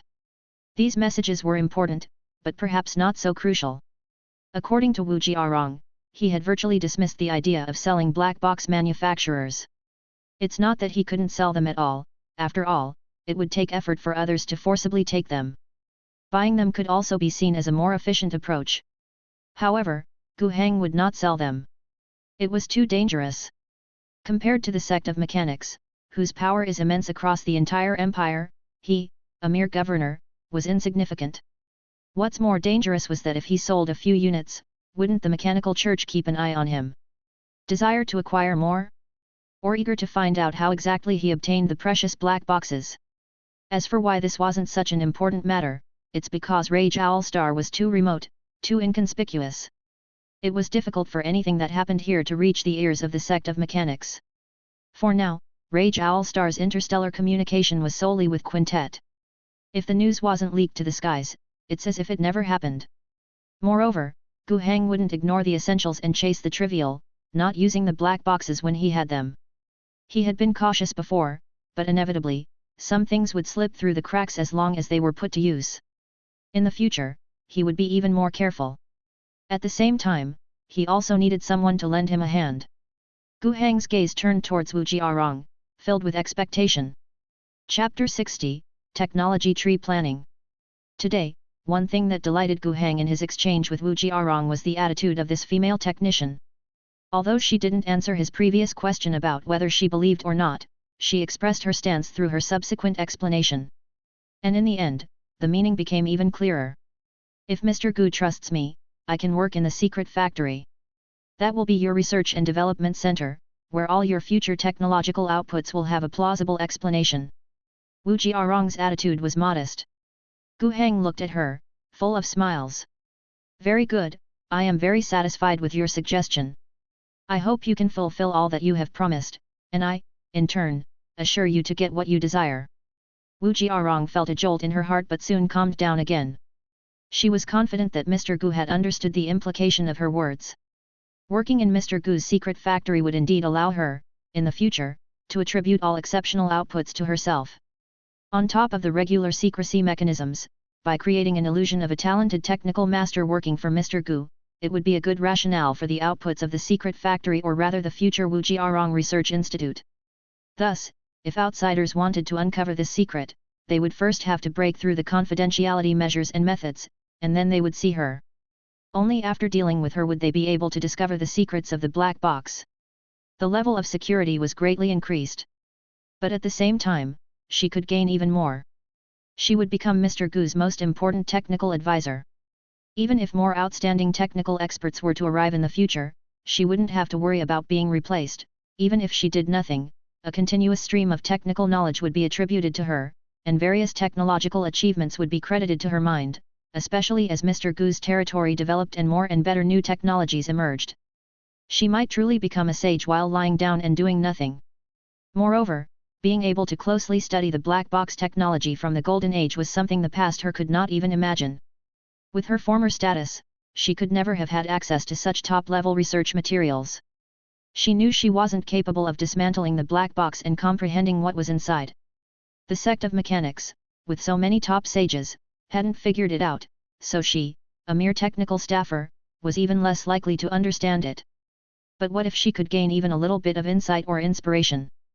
Just a tiny bit of the essence might be equivalent to the results of her long period of technical study in the past. She was determined. The arrangements were made swiftly. After Gu Hang left, Wu Jiarong immediately took her team, under the escort of Mr. Gu's loyal mechanical soldiers, to settle in the secret factory. The place was renamed a research institute, although, unfortunately, it did not carry the name Wu Jiarong Research Institute as she had hoped, but was nameless. But she didn't mind. Nov. L.B//JNN. She already saw a bright future, and this directly maxed out her motivation to work. She quickly came up with the application scheme for Mr. Gu's demanded whetstone engine. It was not the rushed, rough-hewn creation made to appease Mr. Gu that day, but a proper, earnestly crafted one. Still not advanced. Something too advanced was beyond her capability. But Mr. Gu's requirement was not for advancement but for sufficient reliability and relatively low mass production difficulty. In these aspects, she had already achieved the ultimate. She believed that, among her peers at the technician level, no one could do better than her. After all, she had almost been promoted to a mechanic, had her promotion not been thwarted due to a failed struggle. She had always felt that her true skills had already reached the level of a mechanic. What she presented was not merely a set of design plans, but also included 2 prototypes. One was a 3-wheeled cart with a cargo bed capable of carrying 3 people, including space on the side of the small bed to mount a machine gun. A military tricycle had just emerged. The larger engine was used to build a truck tractor. It was also compatible with multiple types, such as cargo beds and flatbeds, that could be hitched to the back of the tractor.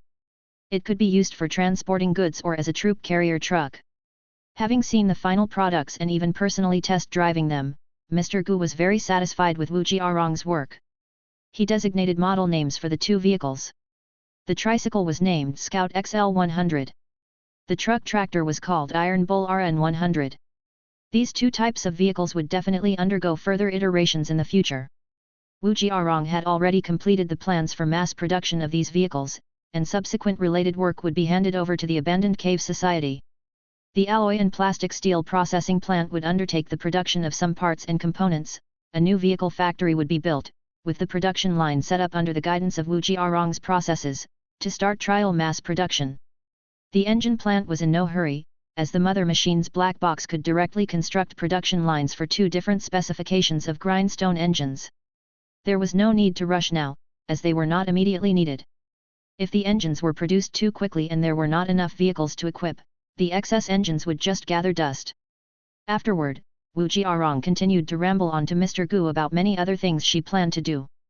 Refining the black box, improving technological proficiency without disassembly, perfecting theory, researching the various products of the black box, these were her own cultivation and not worth going into detail about.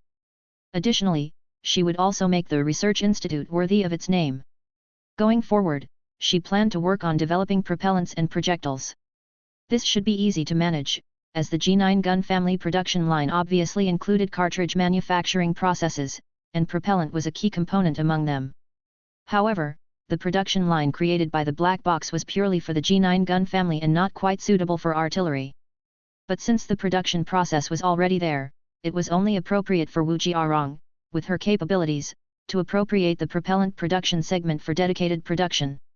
Combined with the production of warheads and explosive charges, they would soon be able to produce their own artillery shells, so Mr. Gu needn't worry about running out of mortar shells in the future, turning his mortars into empty racks.